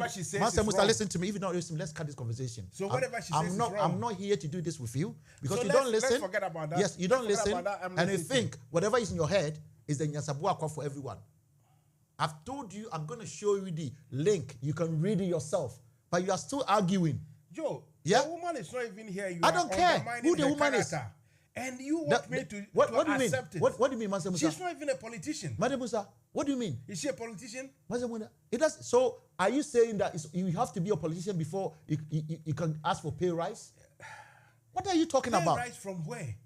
You're not listening, and you're asking questions. From where? Yeah, if you're not prepared to listen, let's start this conversation. Employers. Yeah, Amnesty. Mansa Musa, let me tell you the truth. Oh, you think let me tell you the truth. This woman has taken this rainbow thing that's going in Ghana. Yeah, he has taken that because the woman has asked for pay rise, and then from who? You're asking me for who? From who? You read it yourself. Read it yourself. I don't know. If you don't want to read, forget it. Give me the link. No, if you want to read, forget it. If you don't want to read, forget it. I will send it to you. Yeah, it's all over Ghana web and my joy all over. Mansa Musa, you need to read around. It's very important. Read around. Okay. That she's seeking for. Yeah. Payment. That's why she's doing that. She's not even two MPs, two of our MPs has come to say this. I've heard them on radio. I've heard them on television. Yeah, and the woman when they asked the woman, they never said a word. You understand? So what? Read around, please. She is a Amnesty. Forget about that. Who the person is, right? Putting her mouth. Whatever she's doing, look, like a lawyer defending a criminal. It doesn't make that lawyer bad. Mansa Musa, you see? That's what I'm trying to say to you is the woman can say whatever. This bill has been hanging on for a long time. Yes. If not 2 years. Yes. It's nearly 2 years. The woman never said anything until the pay rise saga started. You understand? Because people watching. From where? You're asking me. Go and read. You are a journalist. So are you Don't really, ask me to come and give you information all the time. Are you really saying that this I'm not saying has that. taken Listen, this matter listen. up Let me tell you. because of pay rise and not because of because her let me tell you something. These people are very position powerful. No. Her position. You can use your position to do things, but Amnesty International, they know where the barrier is. Yes. Something involving Ghana as a country. Ghana is a sovereign country. Yes. When the parliament is doing something, it's not her business. If ordinary person is trying to do something, they come in. But as a country, anyway, did they say anything? Did they say anything when Uganda was doing this? Exactly. You see, that's what I don't want us to argue. The Uganda Amnesty Group, they also complained. No. I'm not saying Amnesty Group. Amnesty International, the country director. Just the same as No. I'm not talking about group. They have the same Amnesty International in that area. They also complain. This is a single. And this is also complaining. Mansa Musa, this is a single person talking about a particular thing. She's working on behalf of Amnesty. You're working about what? You're working for her pocket. I'm telling you today. Well, are you saying that I'm saying you're working for. Ask her when she comes. Amnesty. Ask her. She's the country director of Amnesty International. So what she's doing is on record that it's not on behalf of Amnesty. You are not listening, Mansa Musa. You are not listening. You are twisting words. No, you are twisting words, and that's bad for you. I keep saying you should stop it, and you still go on. No. Let me tell you. Don't go there, and then for the listeners to take it that way. Listen, I'm saying, Mansa Musa. I'm talking. Are you prepared to listen to me? When Uganda, Mansa Musa, are you prepared to listen to me? What I'm saying is the person. He is the country director of Amnesty International. Yes. But what he's doing now, he's doing on behalf of the Rainbow people. Yes. And I'm telling you, the woman wants pay rise, and that's it. Look, that is obvious. I mean, she cannot say that, okay, this bill should go through and that people should be stopped from being gay. It's obvious. That's a job. Mansa Musa, I don't agree with that, but that's a job. Mansa Musa, the fact that you don't agree or whatever, Mansa Musa, you are not Nyasabuakwa. I'm telling this. Do you know how many MPs have spoken about this on telly and everything? And then it's everywhere. And he said, I'm shocked that you said you haven't read this. Forget about even the MPs you are naming names. I'm shocked that you said you haven't read this. Our own, what's the name? Is it Cape Coast MP? I've forgotten one of his name. He came round to say that his own members who have gone to collect money to endorse people. So stop these things. No. Endorse what? You are just digressing. You understand? So the fact that Mansa Musa, listen, you ask the question. Mansa Musa, I'm saying let's stop this conversation. Look, let's go on. Mansa Musa, let's go on. You ask the question. You ask the question. But let me tell you today, whenever I ask the question, you want me to sit here for you to denigrate someone who is not even on the panel? Not denigrate, Mansa Musa, not denigrate. Give me links. Don't use that word. That this one. Don't use that word, Mansa Musa. Don't use that word. No, you see.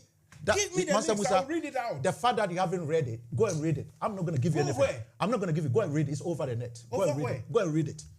Go and read it. She is Mansa Musa proposing the bill because of no, salary. He's supporting, not proposing. He's not proposing.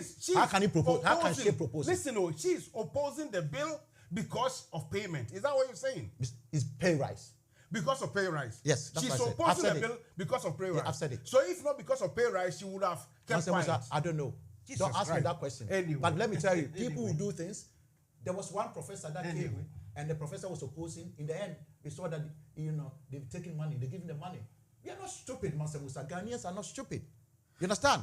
You said something about Bronya and the President Mahama. That's why I brought this in. Ghanaians are not stupid. We read around, Mansa Musa. That's what I do for a living. I read around. I've got pop-ups on my phone, my computer. It comes around all the time. Let's go. You understand? No. There are certain things when you do on your radio. When somebody's talking, let me tell you this today. Look, listeners are listening. Yeah, they are listening. But when you haven't read something, the best way for you to go and read it rather than you do what you do today. Read what? Yeah, go and read the news and come and do that.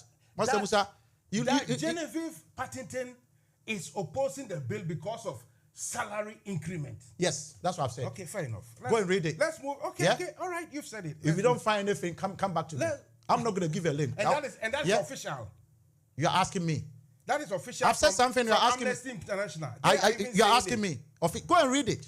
Read from Mansa where? Musa, go and read it. I don't have to show you. I was going to give you the link. I'm not going to give you the link. Anytime. Because as a journalist, before you come here, Mansa Musa, you need to read around. Read around. Mansa Musa, read around. Anything I have. Mansa Musa, read I around. will say this is where There are so many things I come here And then I send you the link, and then you kept quiet. Joe, why are we arguing? Mansa Musa, no, you like doing this. I like doing what? You like doing what you're doing. So if you say something, and it's not going to help you don't want to be challenged. No, I'm not saying you are challenging me. Go and challenge the media. They'll put it out there. Go and challenge the media. Which but media? As a journalist, Mansa Musa, your job is to go and research. Why are we arguing about this? No, we are arguing that you keep doing this, Mansa Musa, and it's not fair. Opposing the bill because of Mansa payment? Musa, I've said it. Go and read it. Go and read around as a journalist, and that will help the two of us. Okay? And then next time, when somebody's saying something and you haven't got any news about it, the best way to listen and come back and ask the questions. Let's okay? take a break. And that will help everyone. Let's take a break. Because it's not fair. Let's take a break.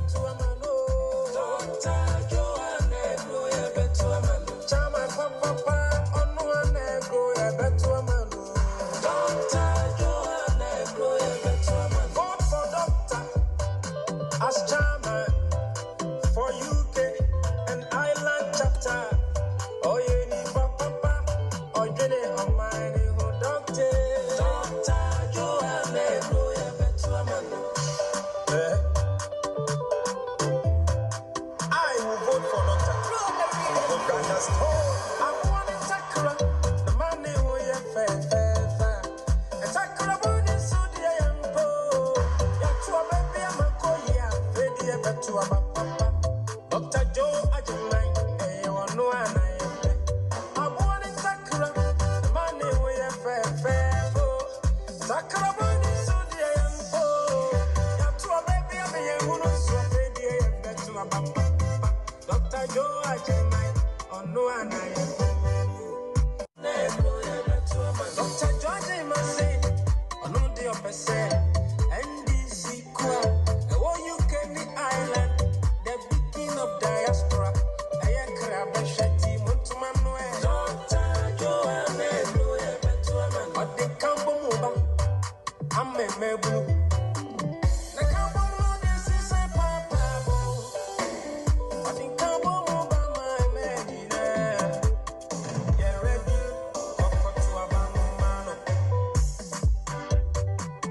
Now, I'm speaking on behalf of Dr. Joe Ajimai. When in my papa, Dr. I could see a person or the boy. Never party, no need for any shit. Oh, yeah, on my papa, or Guinea home. My own two abanman. Dr. Joe Ajimai said, or when make kiss yourself. Party in the Benyan own office. Right, you are welcome, all of you, to this program. Mansa Musa is here with Dr. Joe Oswajimai. And the time is 9:01. That is 1 minute past 9 here in UK, and it is 1 minute past 8, or maybe 2 minutes, nearly there, past 8 in Ghana. Ubika, I will say the show is hotting up. At this point, I think it's time for property. I've been watching TV for too long, or I listen to LBC too much. A property hour. It is the health hour, or health discussion. So everybody, wherever you are, whatever you are doing, just clean your ears. Okay, thank you. Clean your ears very, very, very well, and. Listen, gentlemen, you cannot. I don't have the space for you now. I know. Open can be, but to me can be as and you can or try a free will after we MPP ni. And you know, my Indian come. I've been with gangs anyway. Sagabo, actually, friend, that's what didn't come up. Whatever it is, I don't know what you want to say. Right, Dr. Yanko. Yeah, Mansa Musa, let's get to the health thing, and I have to tell our lovely listeners that in the studio sometimes it heats up a bit, and that's how politics are all about. But we will never see in our country for someone to come and direct us what we should do, because in this country, I don't want to go too much anyway, but there are certain countries when if you're not careful, there are certain things you do, you go to jail, and then every country is different. But I'm not against certain people but that's the law of the land, and nobody can come and tell us what we should do in our country, and that's what I believe. And then, so far as I'm concerned, our former president, Mahama, what Abronya is saying, I don't know what Abronya is saying, and that guy, it depends where he sleeps. When he sleeps at the left side, he's got what to say about the president. When he sleeps at the right side, he's got what you have to say. And we are here to defend that, because we will never sit down for somebody to speak ill about the NDC or our former president, as far as Ghana, our country, our dear country. Anyway, today's topic is dementia, and then our question is,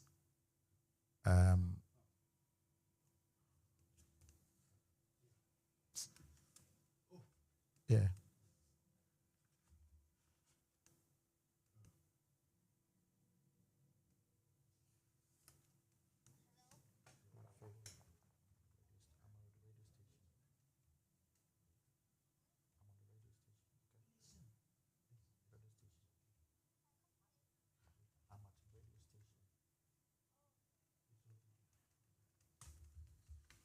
Yeah, sorry about this. It's just emergency call.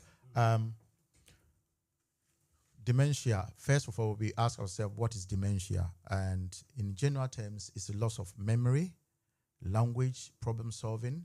Some people are not with that disease. They are not able to solve small problems that we think everyone can. And then sometimes thinking abilities as well. Something simple that everyone can dissect it. These people are not able to do that, and is very common. And dementia, as we know, is not a single disease. We've got so many diseases coming together to form dementia.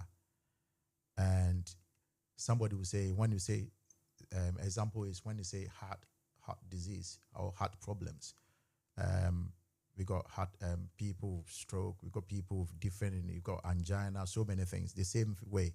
So when you say that, it's umbrella term, and there are certain things that about 60 to 80% of the people having dementia, they have Alzheimer's disease. And somebody will ask, what's Alzheimer's disease?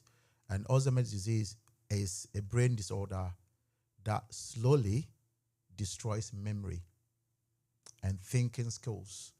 So what it does is the memory cells would destroy gradually, and eventually their ability to carry out simple tasks, people are not able to do that. And that's where it comes. So when we're talking about dementia, that's what it is. And apart from the 60 to 80% people suffering from dementia, apart from them getting from Alzheimer's, the other percentage is called vascular dementia. And this one is a bleeding, macroscopic bleeding in the blood vessels in the brain. And this gradually or slowly destroy the cells in the brain. And the brain has got different functions. The one that oversees eye, for someone to see the sight, I'm talking about the sight, I'm talking about the hearing, I'm talking about taste and everything, is the brain that controls that. And we have to be very cautious of what is happening around us. So if you want to lift your right hand and then you are confused, which one is your left, which one is your right, then you have to see a doctor, because something is happening in your brain. So it's something that we have to be very careful about that. And then some people, because so many brain changes, multiple brain changes, and when it comes like that, we call it mixed dementia, because the activities, either the thinking NFM Radio area is destroyed or is damaging, and then say another one that coordinates another activity is also damaging. And then when they get this together, the person will be diagnosed with mixed dementia. So let's take note of that. And there are certain type of dementia that with medicines it will go away, i.e. something like thyroid problems. People with thyroid, they can experience some kind of dementia, and then by treatment they will get their memory or something back. And sometimes the common vitamin deficiency as well can cause that. So that's and then one thing I must say here is people think as somebody's aging, somebody's becoming older and older, automatically the brain cells will go. No, it's not. It doesn't happen like that. So because of that, we got that notion, which is not right or is not correct. People think that, it's old age. Oh, it's old age. No. So we have to separate dementia from old age. Yes, some sort of brain activity will go down if the person doesn't perform certain activities, like mental activities and whatever. The brain cells will slow down, and then how people can capture certain things will slow down. So the way to keep the brain moving is to perform certain activities. It doesn't matter if you have to count 1 to 20 or 1 to 100 every day. You are using your brain. And then people who've got opportunity to attend schools in Ghana, remember we used to do detection, and then we used to do what they call mental, and then they have to tell you something, and you have to come out and say that. So the teachers used to say, we want to heat up your brain, and then it helps a lot. But I don't think they do in this country. So let's be cautious of saying that as somebody is getting old, the person automatically get dementia. No, dementia is a disease, and we have to be very careful about that. Then, what are the symptoms of dementia? Dementia, what normally a lot of people get is short-term memory. You tell the person, then the next 10 minutes, whatever, the person doesn't remember. And we have two things. We've got short-term memory and we've got long-term. So let's say if somebody is learning how to ride a bicycle or drive a car. NFM Radio. First, the person will learn the activities, that's short-term. And then as time goes on, if the person is able to carry on the tasks, then it goes to the long-term memory. So when it goes to the long-term memory, it doesn't matter. It can be 20 years. As soon as you go to where you want to perform the activity, first, it will look as if you don't know how to do it. But as soon as you start doing it, then you have to come back. That's long-term memory. And the short-term memory is somebody tells something, you're keeping it now, and then the next 30 minutes, 1 hour, or 2 years, you can't remember. That's short-term. So people that, when you were in secondary school in Ghana, when we learn by heart, normally it's short-term for examination. They don't normally stick. But when you learn and practice it, then it becomes long-term because you can see it. You can imagine what is happening. That's why when you look at schools in this country, when they show you something, they ask you to go for work placement for you to see as it is. Or they show you what the instrument is for you to see. Because when you see the image, all the time, you can remember. And the olden days, our grandparents used to tell us a Nancy story. And that one, I can ask people listen to us. Most of them can tell us one Anansi story. That has become a long-term memory. Because the moment they tell that, they sing and then you like it, it becomes, or the book that you read, and then you think that, this book is fantastic. When somebody asks you, you should be able to narrate the story, describe what's happened, and that's a long term. So let's take note of that. And then some people with dementia, they can't even keep track of their purse or wallet. You can't. And then even paying bills. I've seen someone who just bought something, remove the card to pay, put the card back, and then arguing with the person at the till that, look, I paid you. How can you do that? And not that it was intentional, because the person is suffering from that disease. So any person who has done this course, dementia friend, will know that, no, let me find ways of talking to this person to get back. And then it's something like, oh, have you got like bank app? Have you got something, that can show that you haven't paid? And then when you talk to it, oh, I'm so sorry. Oh, I haven't paid you. Don't just argue, because the person is going to be upset. And those people, they get upset easily. So just be careful about this. And then even planning and then preparing meals. Some people with dementia, they can't even, they forget about what they are doing. They will put the bread there. They want to make toast. They put the bread there, and they don't know what you're going to do with it. And they turn around and ask themselves, oh, I can't find the bread. But the bread is sitting there. So these are the things that we have to, and then they can't even remember appointments as well. So we ask people to set alarms or something to remind them what they want to do. And sometimes they can travel their neighborhood. They can travel, they go somewhere, and then they get lost. They can't even remember their way back. And these are all some of the things.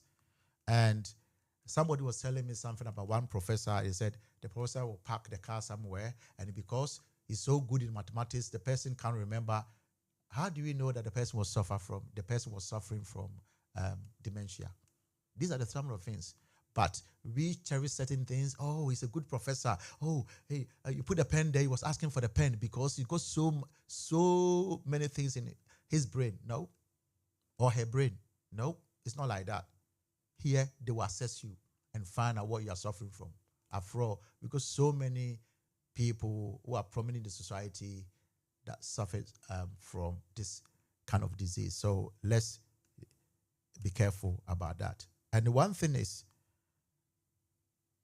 many conditions are progressive, which means that the sign of dementia start out slowly and gradually get worse. So some people, they show the sign and everyone will think, oh, it's okay. Oh, no. Oh, no.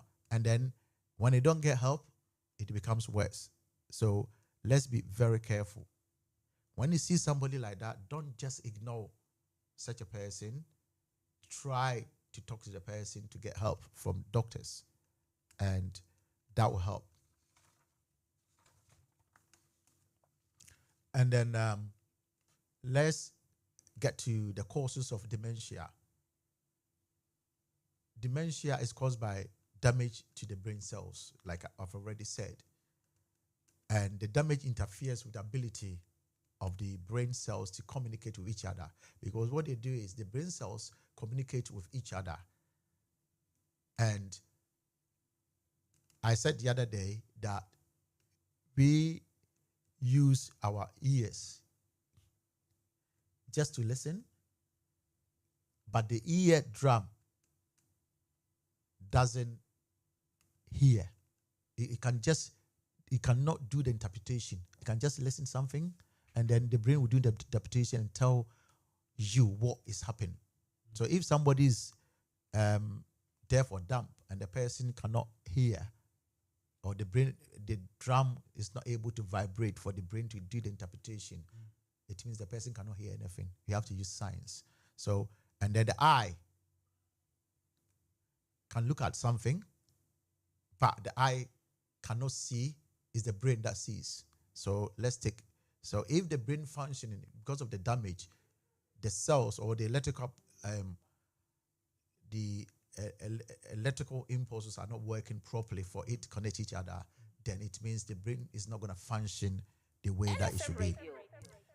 Cells, if the cells are not communicating properly or normally, you cannot think properly, you cannot behave properly, and your feelings can be affected. So let's be careful. And then the brain has many distinct regions, and each region has different functions. For example, memory, judgment, and movement. They are all done by the brain in different sessions. So if there's damage to any part of this function area, you can see the other part working. Let's say the right brain is controlling the left part of the body, the hand and then the limbs. I'm talking about the legs. And then the left one is controlling the right one. So somebody can say, oh, after the accident, I'm able to lift this hand, but I'm not able to do that because the one that's controlling the other part is damaged. So as dementia. So let's be careful about that. And the region that controls this, or is the learning center or memory in the brain that controls that, is called hippocampus. And that hippocampus, if it's damaged, it's damaged. It means you cannot learn. You cannot do it, even small tasks, you cannot do that. 1 + 1, you look at that person face and ask, what's 1 + 1? Which everyone can tell you is 2. So these are the things that we have to be very careful about that. And then there are certain things that people can get help, and then there are certain medicines that people can use to help. And then, like I said, if it's caused by vitamin deficiency, then once the vitamin is boosted, you've got to boost in such a way that you get a level that you need, then the memory will come back. If it's thyroid problems, and then you get levothyroxine to get a level, then you are there. But there are certain things, if it's purely brain damage or brain cells damage, then there's nothing that you can do. So let's be clear about that. And there are certain dementia or something that causes dementia that we can control, something like depression. When somebody is depressed so much that sometimes the person you'll be talking, the person will be looking at your face, the person is not listening because their mind is talking about somewhere, or looking at something in Ghana or somewhere, because the person is thinking about something that is causing the stress and then clinically become depression. So let's take note of that. And there are certain medications as well that can alter the way the brain works. And that medication, if it's stopped, or another medicine to counteract that, then that dementia is gone. And then some people, throughout drinking excessive alcohol or excess alcohol, can get some form of dementia, because the person can drink so much that it will be a point that when you say something, the person will look at your face, because the brain is not listening and then it's not able to coordinate. So that's another thing that we have to look at. How do we diagnose dementia? Let me say, doctors haven't got any test to determine if somebody's got dementia. Doctors haven't got any test. What they do is they diagnose the Alzheimer's and other types of dementia based on careful medical history.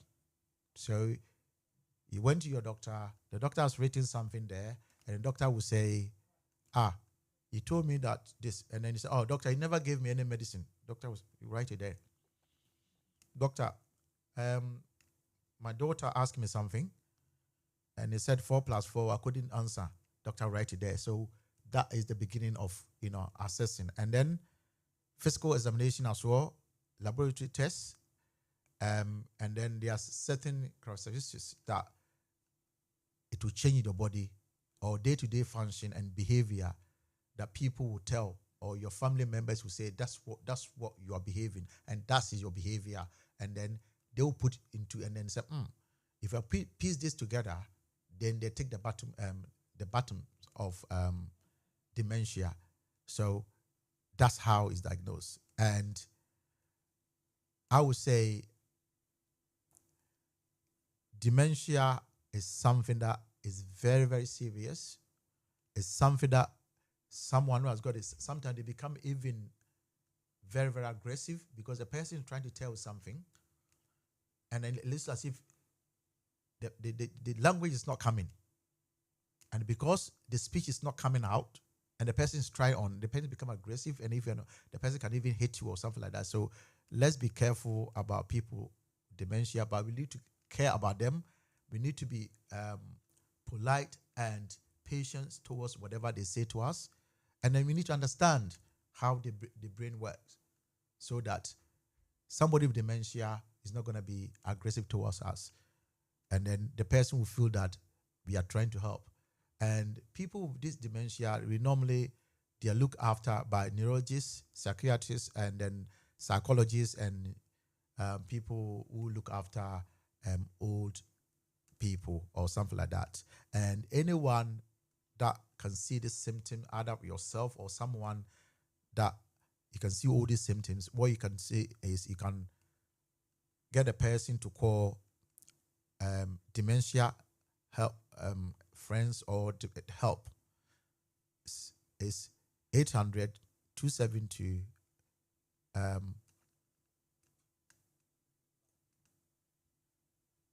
it's fine. They are there 27-4, but I think it's fine. The number, you can get it from any chemist, can get it from your GP, and then so I don't think it's for me to give the number anyway. Yeah. So if there's any question, then I should be able to answer.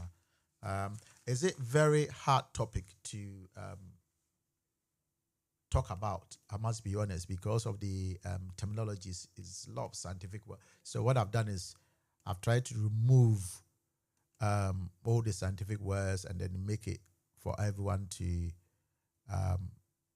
understand. So if it didn't go the way that you want, I apologize, but it's very, very tough topic. And then because so many diseases, whatever, and then drugs in there, and something like beta amyloid and whatever, it happened in the brain. But what we need is not the terminology, but what we need is how the overview of how the disease happens, and the causes, the symptoms, and then the treatment. And the treatment normally done by doctors, and it's just seeing the welfare of the person, because not all the diseases that cause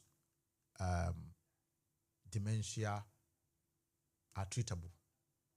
But those that are treatable is those that I mentioned, like depression, thyroid, and then something like vitamin deficiency, another thing that can be treated easily. Thank you very much. And if there's any question, I'm prepared to take it.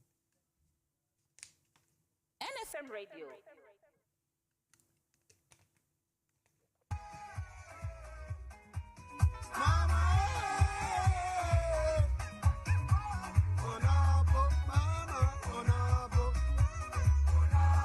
NDC Manchester UK.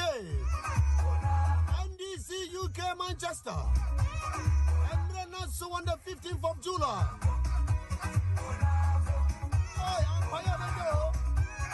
NDC Force Yazua Yaza. On the 15th of July. NDC Manchester. 5 p.m. to 9 p.m. St. Mary's of the Angels and St. Clair, Albor Street. Living show. I'm calling a postcode near M19 3PY. And this for a rally. Greater Manchester for NDC Victory 24. Departure 5 p.m. to 9 p.m. Saturday 15th of July 2023. Jumadia, your top connecting us sponsor. And you know me by 15 for number 5 for Pepe. Part of one M19 3PY, St. Mary's of the Angels, and St. Clair, Albor Street, Livingston. NDC, Yazua Yaza. Wamusiamu Mrana Sosafi, and Giamuno Mushiamu.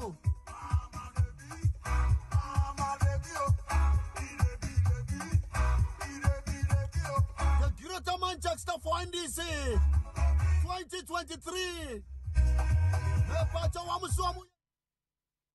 Right, that one was this one I would say rather is a long one. It's all about Manchester NDC program coming on 15th of July, that's Saturday.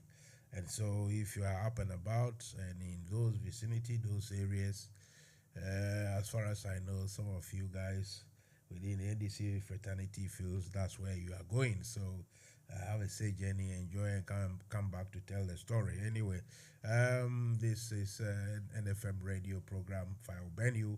Tonight here with me is Dr. Joe Swajba. He's finished with health topics. So to continue, I guess we need to discuss a little bit of we can, in the absence of, because the UK Ireland chapter elections, we can talk till tomorrow comes around and it still be the same. So let's discuss, if you are aware of it, the latest round of talks between ECOWAS presidents or heads of state. They went all the way to Guinea-Bissau to go and gather and have conference and shake hands, feeling good about themselves. So first think some of these things are just not that unnecessary, but in the end it won't bring any result due to the way our own African system is set up. It looks as if not much, we don't achieve much in any endeavor at all. Everything we do, we need some support or help or approval from faraway places. So what do you make of this Guinea-Bissau summit? Sorry, you were not listening to me. No, because you were talking. I don't know why you were Okay. to me. I said we Because are. at the moment, I'm waiting for people to call me. Okay. So I don't know whether... So whilst people are not coming, The people will come in a minute. yeah. Whilst we wait, do you want us to discuss something in between? Of course, we can't sit down quietly.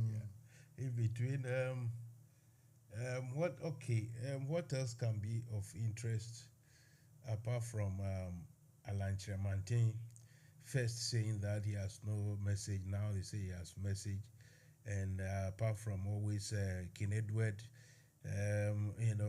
waxing in my ears that Akomprekon is the best to become the president. I don't know if King Edward says this thing to just wind me up, but for me, that's his choice, isn't it? I think MPP people are missing out on good person like Kwabena Japan or even Joe Gatti, No, but that's his choice. That's democracy. So if you think Kennedy, Akomprekon is the best person, he's seen something in him, then so be it. And then that's politics, because people will see people differently, and it's like if we were going to wake up one day and say, this is the person that we want, then there won't be any politics. You understand? So somebody will think about Mr. A and the other person will think about Mr. B, and that makes politics or democracy beautiful. So if you were not NDC man or you were neutral and you have to select from any of the NPP, who do we go for? That would never happen, because my DNA is NDC. So that would never happen. There are certain questions that I don't answer, because how do I become MPP? It can never happen in my life. You see my point? It can never happen. So that's a hypothetical question, and I don't think... On a general issue, why is there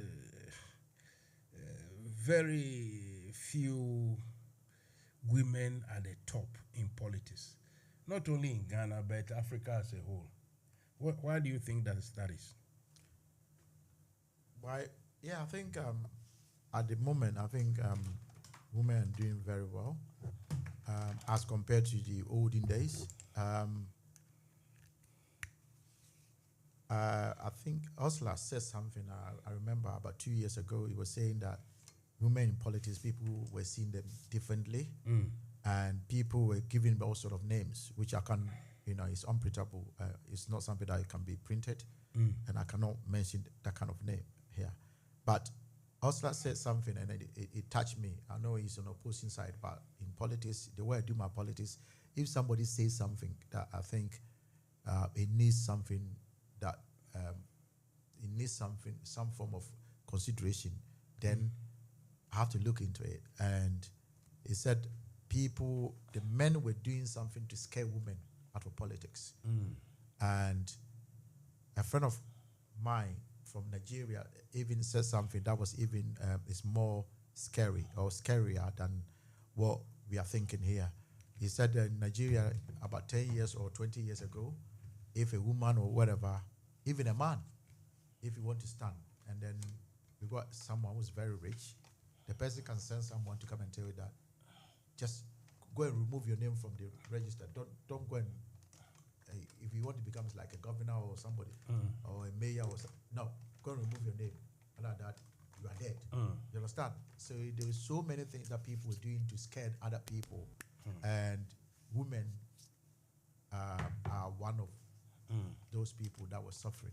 And God is so good that these days we got women coming, and then we got ministers who are women, we got chief justice. We had few chief justices, women. We have attorney general. We have so many women coming to public office, and I think if you compare to other countries, Ghana has gone. I don't know whether you are talking about women in general, but if I use Ghana, my country, as the women at the moment, they are doing very well. And if you look at the percentage in parliament, I think giving ourselves the next 8-12 years, if it's not going to be 50%, then they will do well. It's the same as education as well. You know, the previous education, women were not, the percentage were not that great, isn't it? Yeah, but now, if you go to a typical classroom, you can see many women there.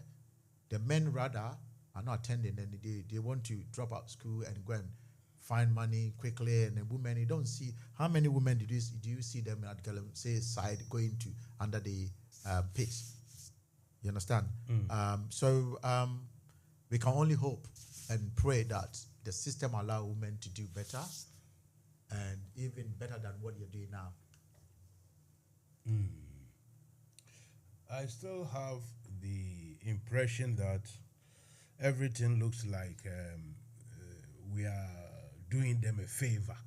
You know, oh, they are doing well. Oh, they are coming up, and this. I mean, by this time, we should have at least 3 in the MPP side women who want to be president. We should have, last time I saw just a provisional pictures of maybe suggestion of people who want to be running mate in NDC. There wasn't a single picture of a woman there. And I'm looking at it and say, look, I'm not saying, I'm not accusing anybody, but the society itself, I don't know, it looks like it's taking too long for the society to grow into that, where we don't see these things as, doing a favor or we have done well. It should come as natural. But this man is here. Lawrence. Hello, Lawrence. Mansa Musa. Hello. Hello, Mansa Musa. Good evening. Good evening, Mansa Musa. Please, how are you? I am very well indeed. You sound like you are a product of the Idi Amin revolution. Thank you very much. Thank you very much indeed. Yes. I would honor you with red carpet.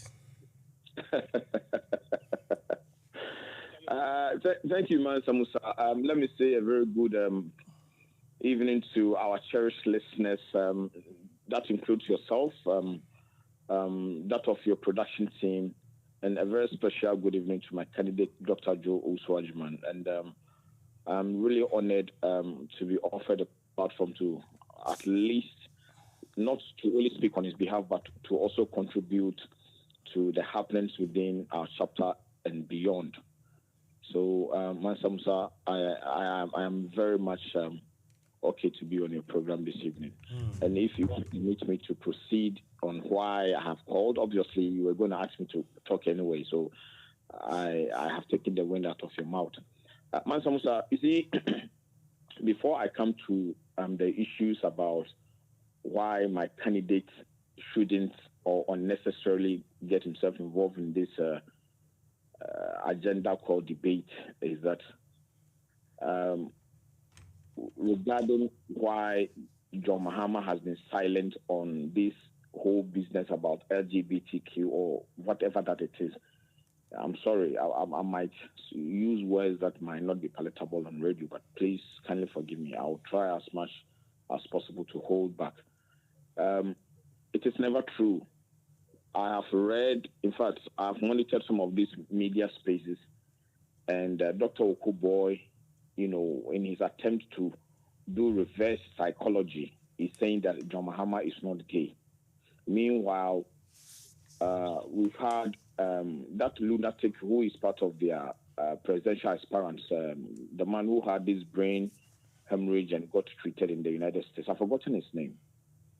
Saying that JM is a friend to one gay writer and attempt to show that JM was even lying on bed or in bed with that man. Mansa Musa, this whole business won't work. It's on record that in the Fourth Republic, the only president who has refused to genuinely make a decision on what the LGBT is about is Nana Akufo-Addo, the bigot, the sold-out man as president we have today. President Rawlings spoke about it. We knew the stance of President Rawlings, the late President Kufuor. We knew what he said about how beautiful a woman is, how he adores women's breasts, and there was no need for a man to be in the same room with a man if there was the choice of a woman.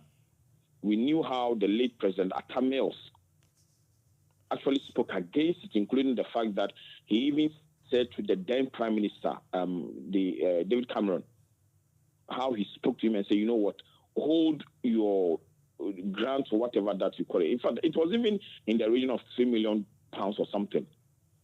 And President Mahama in this country, he came to this country, Britain. In fact, he went to the Scottish Parliament, addressed them, and vehemently disagreed and made his point known that he was not in support of that nonsense. So this whole idea of trying to bring JM in and say, oh, yeah, I know he's not gay, and that even though he has not come out openly to say it, listen, the records are there. It is not going to wash. So, Mansa Musa, that is the records I want to put. I mean, see, when Nana Akufo-Addo went to Al Jazeera with Sandra Dotson, who is a well-known lesbian, when the question was asked him, we all knew what he said. He said, it's bound to happen whichever way. It doesn't matter how long it takes. That is when he used his experience in Britain and said that during his days, you couldn't even mention this, but now it has been accepted, and he made all these analogies. We are aware the NDC as a political grouping is vehemently, that is why the bill in Parliament is being sponsored by the NDC with Reverend Tim Fodro, the only person from the MPP side. So let's set the record straight. As a political grouping, in fact, even if JM accepts it or even if he wants it, we as a group politically, it will not happen because JM, in his coming, is not going to take the NDC and Ghana for a ride. We are going to govern together. That is why the NDC is a political party which works with the people to promote probity, accountability, and development. Therefore, women, when I'm driving at a situation, women are going to be very integral in the NDC achieving its goals. We all know the contributions that women have had. Mansa Musa, I'm sorry to tell you, I know your stance as to why the NDC shouldn't bring up or shouldn't come up with a running mate who is a woman. But I will disappoint you, either you like it or not. Prof. Nana Jane Opoku-Agyeman from the Central Region. I guess you are making a mistake here. What are you saying? Why I think NDC shouldn't come up with a woman. No, I'm not saying you. I know you've always insisted that the NDC strategically should come up with a younger version of whoever the running mate could be because of we've had conversations behind the scenes. I know your stance on it. But what I'm saying, I'm telling you on radio today that I am more comfortable to tell you that Prof. Nana Jane Opoku-Agyeman will be the running mate to John Dramani Mahama in the next NDC campaign ticket. But, to put that aside, I was only trying to extol the virtues of what womanhood has done to the NDC. We are the first political party in Ghana who recognize the need for a woman to play roles. You can talk about the various appointments. You can talk about how we believe that even in political appointments, women should have certain percentage. We believe that women are the custodians of whatever that is, is development oriented. No matter how you see a woman, it doesn't matter if she's educated or not. A woman has got a role to play to make sure that our household or our country is held on a very good footing. Mansa Musa, that aside, to talk to you about the happenings within the NDC here in the UK, myself and my team, or my candidate and our team, have decided that we are not going to argue over anything that is not beneficial to the fortunes of the NDC. Our mission and vision is to rescue this chapter and make it workable again. That is why we've put in out programs. It doesn't matter if my candidate opens up his matrimonial home, or in fact on his matrimonial bed, for another candidate to come and sit and talk about the NDC. We are not going to do that. I have insisted that we are carrying out this campaign on a very civil manner. We believe that respect and tolerating divergent views are part of what the NDC is all about. As a revolutionary party, I can tell you as to how we began, how rough some of us have been, and how tolerable and appreciative we've been going through the years. That is how come when after the transition of Jerry John Rawlings through the late President Mills up to President Mahama, you could see how we've changed the dynamics in politics. It is not about insult. It is not about being aggressive, but then it is about more or less advocating for what you think your point will lead this country to. That is why, as a political party, Professor Mills on his door-to-door campaign will tell you that we want unity, we are one people. And the mantra has been kept on by President Mahama. That's how come in 2016, with all the lies and everything, the then NDC did not use the state apparatus or the state security in as much as they could have to harass, to torment, or intimidate people who were going around making clear lines against the then NDC government and President Mahama. So what I'm saying is that, yes, we as a political grouping are going to change the face of how things are done, but the word is but, the conditional word here is but, we are not going to go on as business as usual.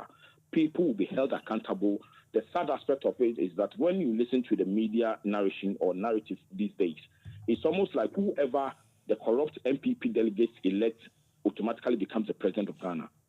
I sometimes get angry when I follow this kind of narrative. These are people who has brought us here. These are people who has taken us back. When you look at how we left this country for them, yeah? When you look at the sort of resources we left, the sort of programs that we left from ASLA, the Heritage Fund, how do I call it, the Get Fund, you can talk about all these things. As to these were some of the programs that were going to more or less put us in a situation where we could have withstand the challenges that we wouldn't have foreseen. Something like when COVID came around, if they had managed the economy well and the kind of inflows that came from COVID, this country would have been better off. Let's look at what they did with the COVID fund anyway, or the COVID money anyway. I'm not going to go into the macro politics of Ghana. I'm dwelling back on the internal politics. Mansa Musa, we are not interested to debate on someone's failure. We are not interested to more or less get involved or get engaged with people who talk on radio, and whenever they talk, then we have to organize a debate and debate, their irresponsibilities. I mean, that is not why we are in this campaign.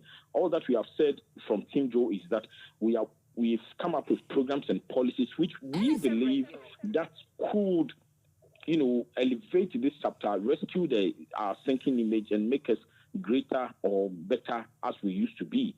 We have spoken about communication. As a communicationist myself, my team, it was a collective sort of decision that went into some of these policies. Because you know what, Mansa Musa, during the 2020 elections, The chapter had a communication. In fact, it wasn't a collective issue from the chapter.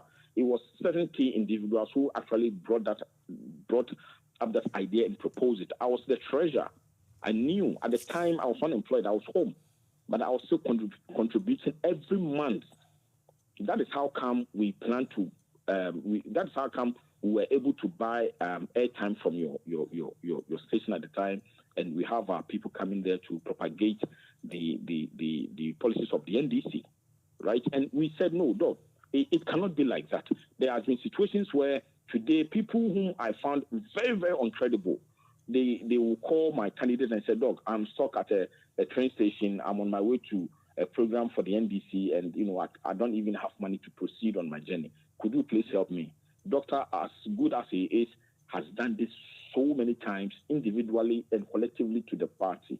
Then we said, no, this cannot continue. Why don't we make something available as a department? Whoever wins the communication or whoever handles the communication, you know what? You have a budget which is coming from the chairman individually. He said, you know what? I'm giving you £1,000. So if you have to go to Mansa Musa's program every Wednesday or Tuesday, whoever represents the party will have a means of transport, will have whatever. I am also going to make NFM Radio, right, an official mouthpiece of the station. That is where we are going to channel everything that we need to communicate in this part of the world, right? So if someone comes on air and cannot challenge this or put up a counter proposal, then I am sorry. What are we going to argue with that person for? What are we going to debate on? We have said that with the women's wing, there has been a problem when Scotland was being launched. It took one individual who has to drive his own car and buy his own fuel. Resources never came from the chapter. My candidate has said, no, Lance, we are not going to allow that anymore. As I speak to you, I'm in contact with people in Bristol wanting to set up another branch, right? So what it means is that if the chapter will go or whoever will have to go there, we have to make sure that there are resources. Whoever will drive his car will have to draw from the chapter's funds or from the women's wing funds or from the youth wings funds. Make sure that they get there and people do not have to foot the bills from their own pocket. We know how hard it has become in this country. So, Mansa Musa, if someone says that he wants a debate on irresponsibility, a debate on his failures, a debate where you have other candidates lying and calling people names, we are not going to be part of it. We have been very consistent. That is how come. I have said this to you the last time. I said, Mansa Musa, if Doctor had organized a program and who had come on it, and myself or any of my campaign team members had disrespected you, that would have been the end for my team and my candidate talking on your program. But it's unfortunate. It appears that people do not have principles. It appears that media or the corporate principles of how people conduct themselves are not really available these days. But what I can say to you is that my candidate is not media shy. My candidate is more capable. Excuse me, common sense will tell you that a man who has got a doctorate, who has defended his thesis, will not run away from argument, especially when it favors him and he has got what it takes to make a case for himself. But on principle, we believe that we have a mandate to seek from the general membership. We have communication to, get to people who have to buy into our program. We have a 12-point plan. We are making sure that whoever joins the party gets a souvenir, a T-shirt, and an e-card for free. We have a program where we are planning and very diligent, doing all the diligence to making sure that we acquire an edifice to make the UK and Ireland chapter a visible chapter in the United Kingdom. We have a program where we are telling the youth and women's wing and communication wing that we are going to make resources available for them to, come up with their own programs and make sure that everything is done in adherence to making sure that the NDC is well positioned going forward into 2024, that we know in our benefit in mobilizing people to vote for the NDC, both here and back home. We are making sure that the NDC here in the United Kingdom, under Dr. Joe Owusu-Agyemang's chairmanship, will play a strategic role in rescuing Mother Ghana. Mansa Musa, before I land, let me tell you, 2020, I went home on myself as an individual to contribute to the fortunes of the NDC. What I realized was that this chapter had no program. This chapter had no strategic end or contribution to the NDC's campaign back home. That is how come yourself, if you remember, how many times were you calling me? And I'm not going to mention names. Almost everybody who matters in the United Kingdom who did not have the opportunity to go home called me asking me or wanting me to tell them exactly what was happening on the ground. I wake up every morning, I go to the party office just to sniff information as an Arrow person and relay it back to my comrades back here. But under Dr. Joe Owusu-Agyemang's chairmanship, Mansa Musa, things are going to be different. We are going to make the NDC UK and Ireland part of the campaign in consultation with other chapters and with the International Relations Department and the NDC, the mother party itself. There will be a role for everybody who is willing to go home and campaign and play. And that is how come we are saying that with our two colleagues who have won their parliamentary candidacy, we shall make sure, especially my senior brother Simon Awarigo in the Navogo Central Conference, we will turn every stone, whatever it takes, to make sure that he wins his parliamentary seat under Dr. Joe Owusu-Agyemang. So, Mansa Musa, what I'm saying is that I am sorry, we are not interested in any campaign. They can even have it in their. In fact, they can undress themselves and have it in wherever they want to have it. We will not be part of it. It is not necessary. It belittles our agenda as to rescuing this chapter. We have policies that we've put across, and we are pleading and asking general membership to buy into it. If they want the forward marching of this great chapter, then 2024, if they want us to help to win, then they have to vote for Dr. Joe Owusu-Agyemang. Mansa, do you know why I say so? Because 2024, we have at least three major challenges, irrespective of whoever the MPP elects. We have to look at the Ashanti regional factor, we have to look at the Eastern regional factor, and we have to look at the candidate John Mahama, right? And the Ashanti regional factor is, do we have a man who can put in place the mechanisms and the team who can stop or who can minimize the vote stuffing and all the challenges that the NDC have in the Ashanti region? Do we have someone like that? Yes, that person is Dr. Joe Owusu-Agyemang. Is anybody available or willing to put out his resources in making sure that the Eastern region is countenanced or is counted when it comes to some of the things that went on in 2020? Yes, and that person is Dr. Joe Owusu-Agyemang. Do we have someone who is willing to make sure that together with himself, he provides all the networks for President Mahama to sign? Yes, that person is Dr. Joe Owusu-Agyemang. So, Mansa Musa, I am not going to talk much, but I'm happy to tell you that please let's stay us out. I mean, get us off the radar of this whole thing about debate. I'm happy that you confirmed from my candidate today if he has changed his mind or if he will ever change his mind. We are not interested. They can go ahead and have the debate. Our mission is to rescue the chapter. Our mission is that we have put policies and programs ahead. Our mission is that we want to unite and make sure that there is peace in this chapter. Our mission is that we want to support individuals, people who has got the know-how to help this chapter thrive. Our mission is that we want to bring the expertise of our elders, both men and women together, who can advise and implement policies which will inure to the benefit of the NDC here and also affect the fortunes of the party back home in Ghana. Mansa Musa, Manuesi. Ayo, yeah, that's it. Mr. Medasi. Abolo.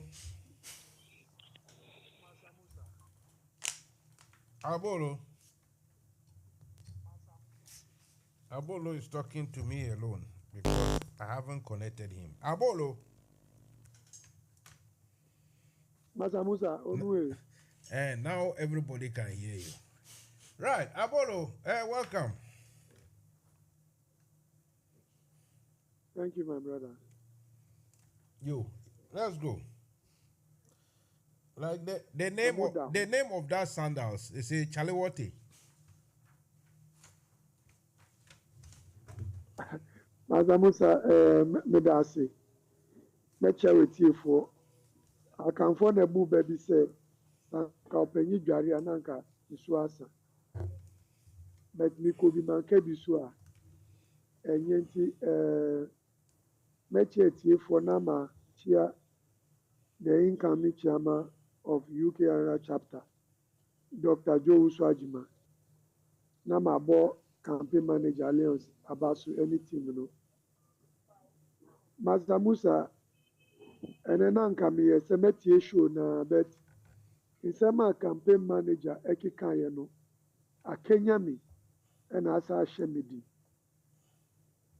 The incoming chairman of the chapter, Dr. Joe Awusu-Ajima, nyama oyema party no.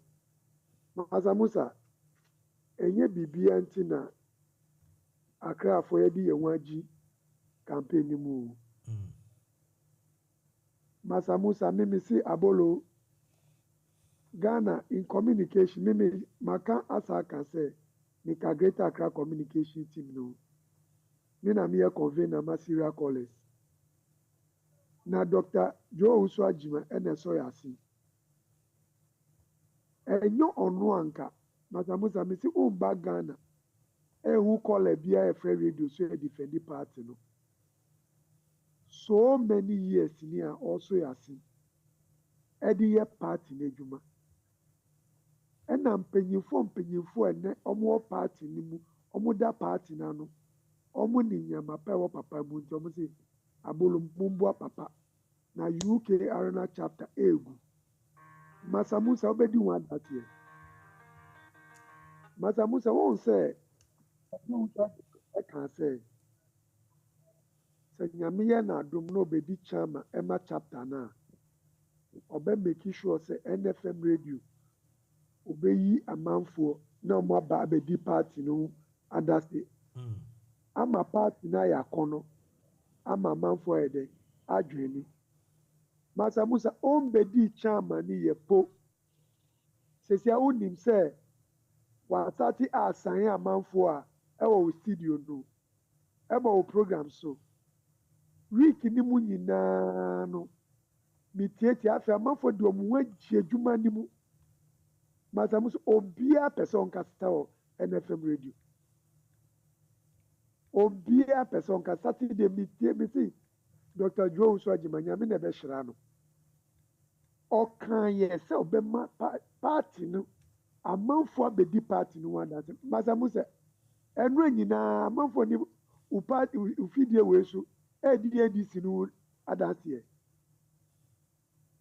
afa de mo say Dr. Joe Awusu-Ajima ese obe yusu NFM Radio edi abo party ni wodero se obia person kata obi mesi osia oyo woi eye jesi achase menim se chenche wonafi delegate enim nyombeto abama se na campaign manager eka no enya fe na mu be pre debate kan ne wo be ye na delegate njina so ento abamo yenim Dr. Joe Awusu-Ajima ena wakanya ma opese onye ena delegate ya tienu asupemu enya fe no bidi ni hu be fore Mansa Musa mimi see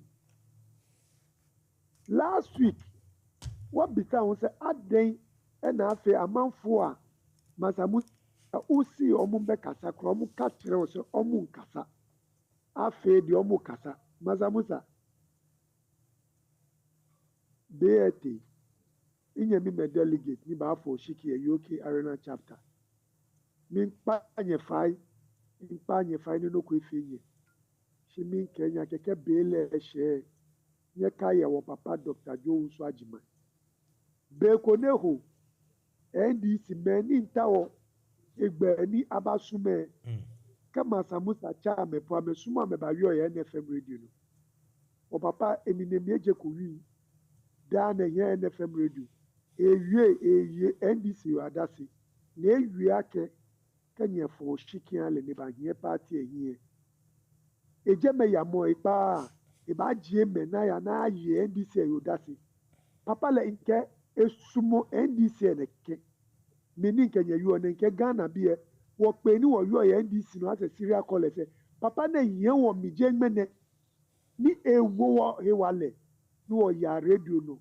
wo credit keni bi no kaya ne papa na no ni hie wo mi NDC eke atwi na mi pa fai delegate ke bele she je meni agblata un ne ba she eko e bia ne na mekeshi abana ba fe debate bia ne na me na ke Mansa Musa Radio Niji NFM radio e asho kwa mekela keshi papa wonye do wo fe busy di wonchu woni imene Dr. Joe Uswajima e hani membotwe wo bia ne amena ake e no yemfaso delegate me ko meneke kenye ke power ha me ba shi egbe no shi Dr. Joe Uswajima ke e shi nyemi kokokokokoko e ba nyemi e ba ni UK Arena chapter ni abule e ba wono novinyo to kukurerema e ya yiho akama kukurena ni bari na ya da Dr. Joe Uswajima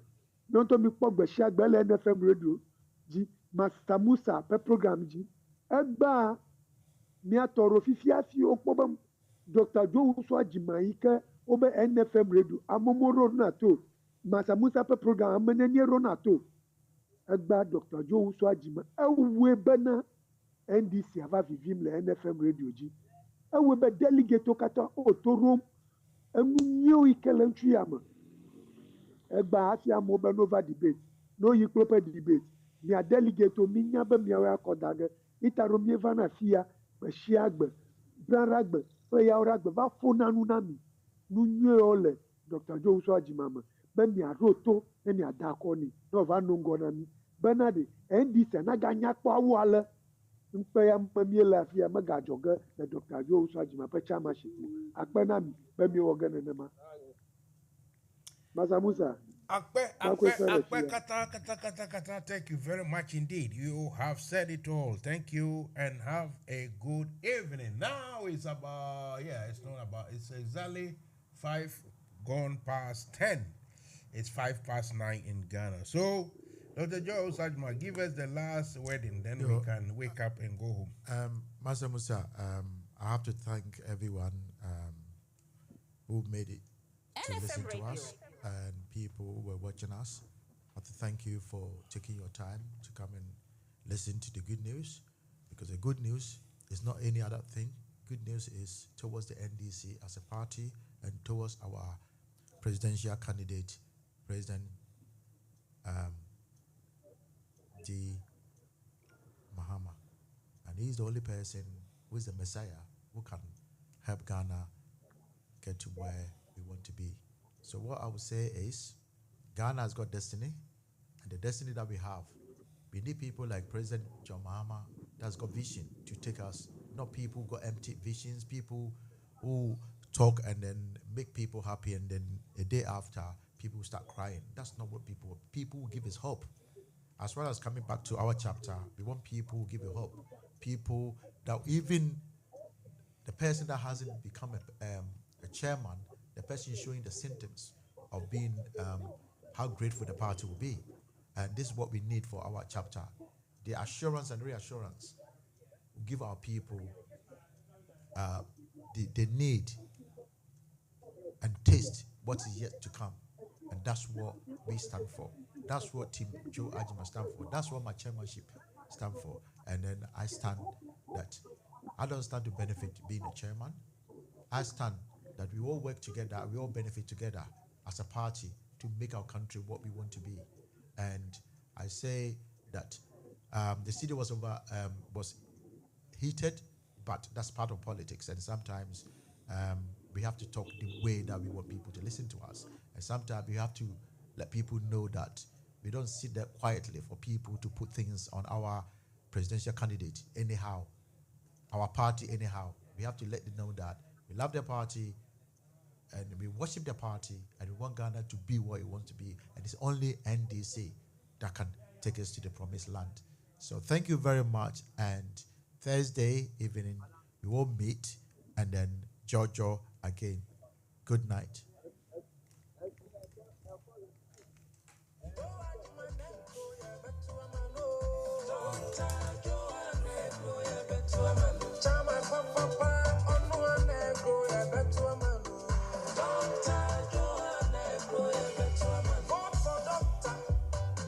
As chairman for UK and Ireland chapter, oh yeah, papa, oh yeah, oh my, oh doctor.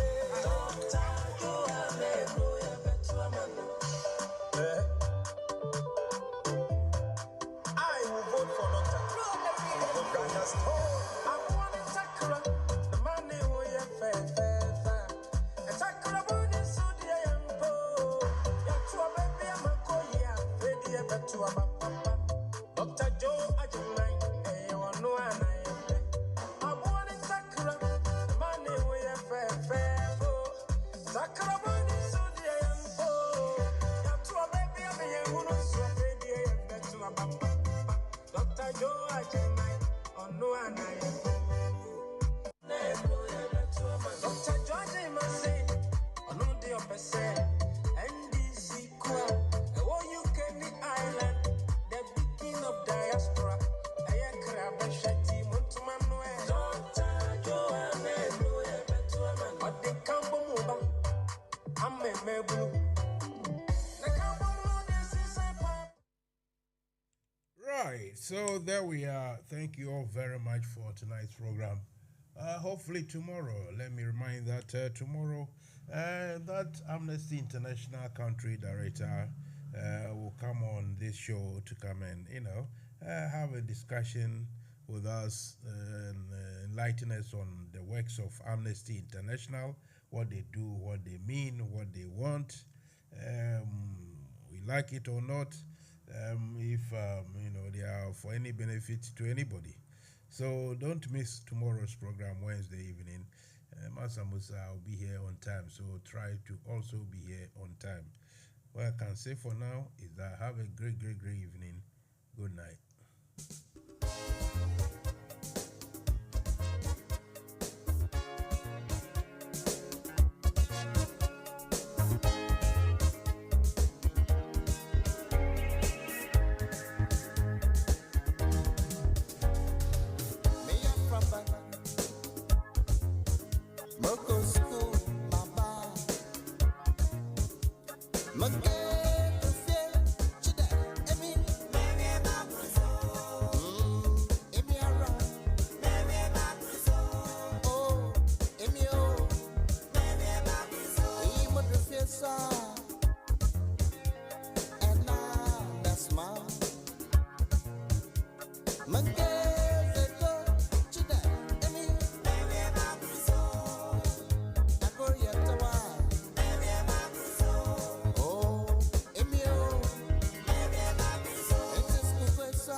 Look at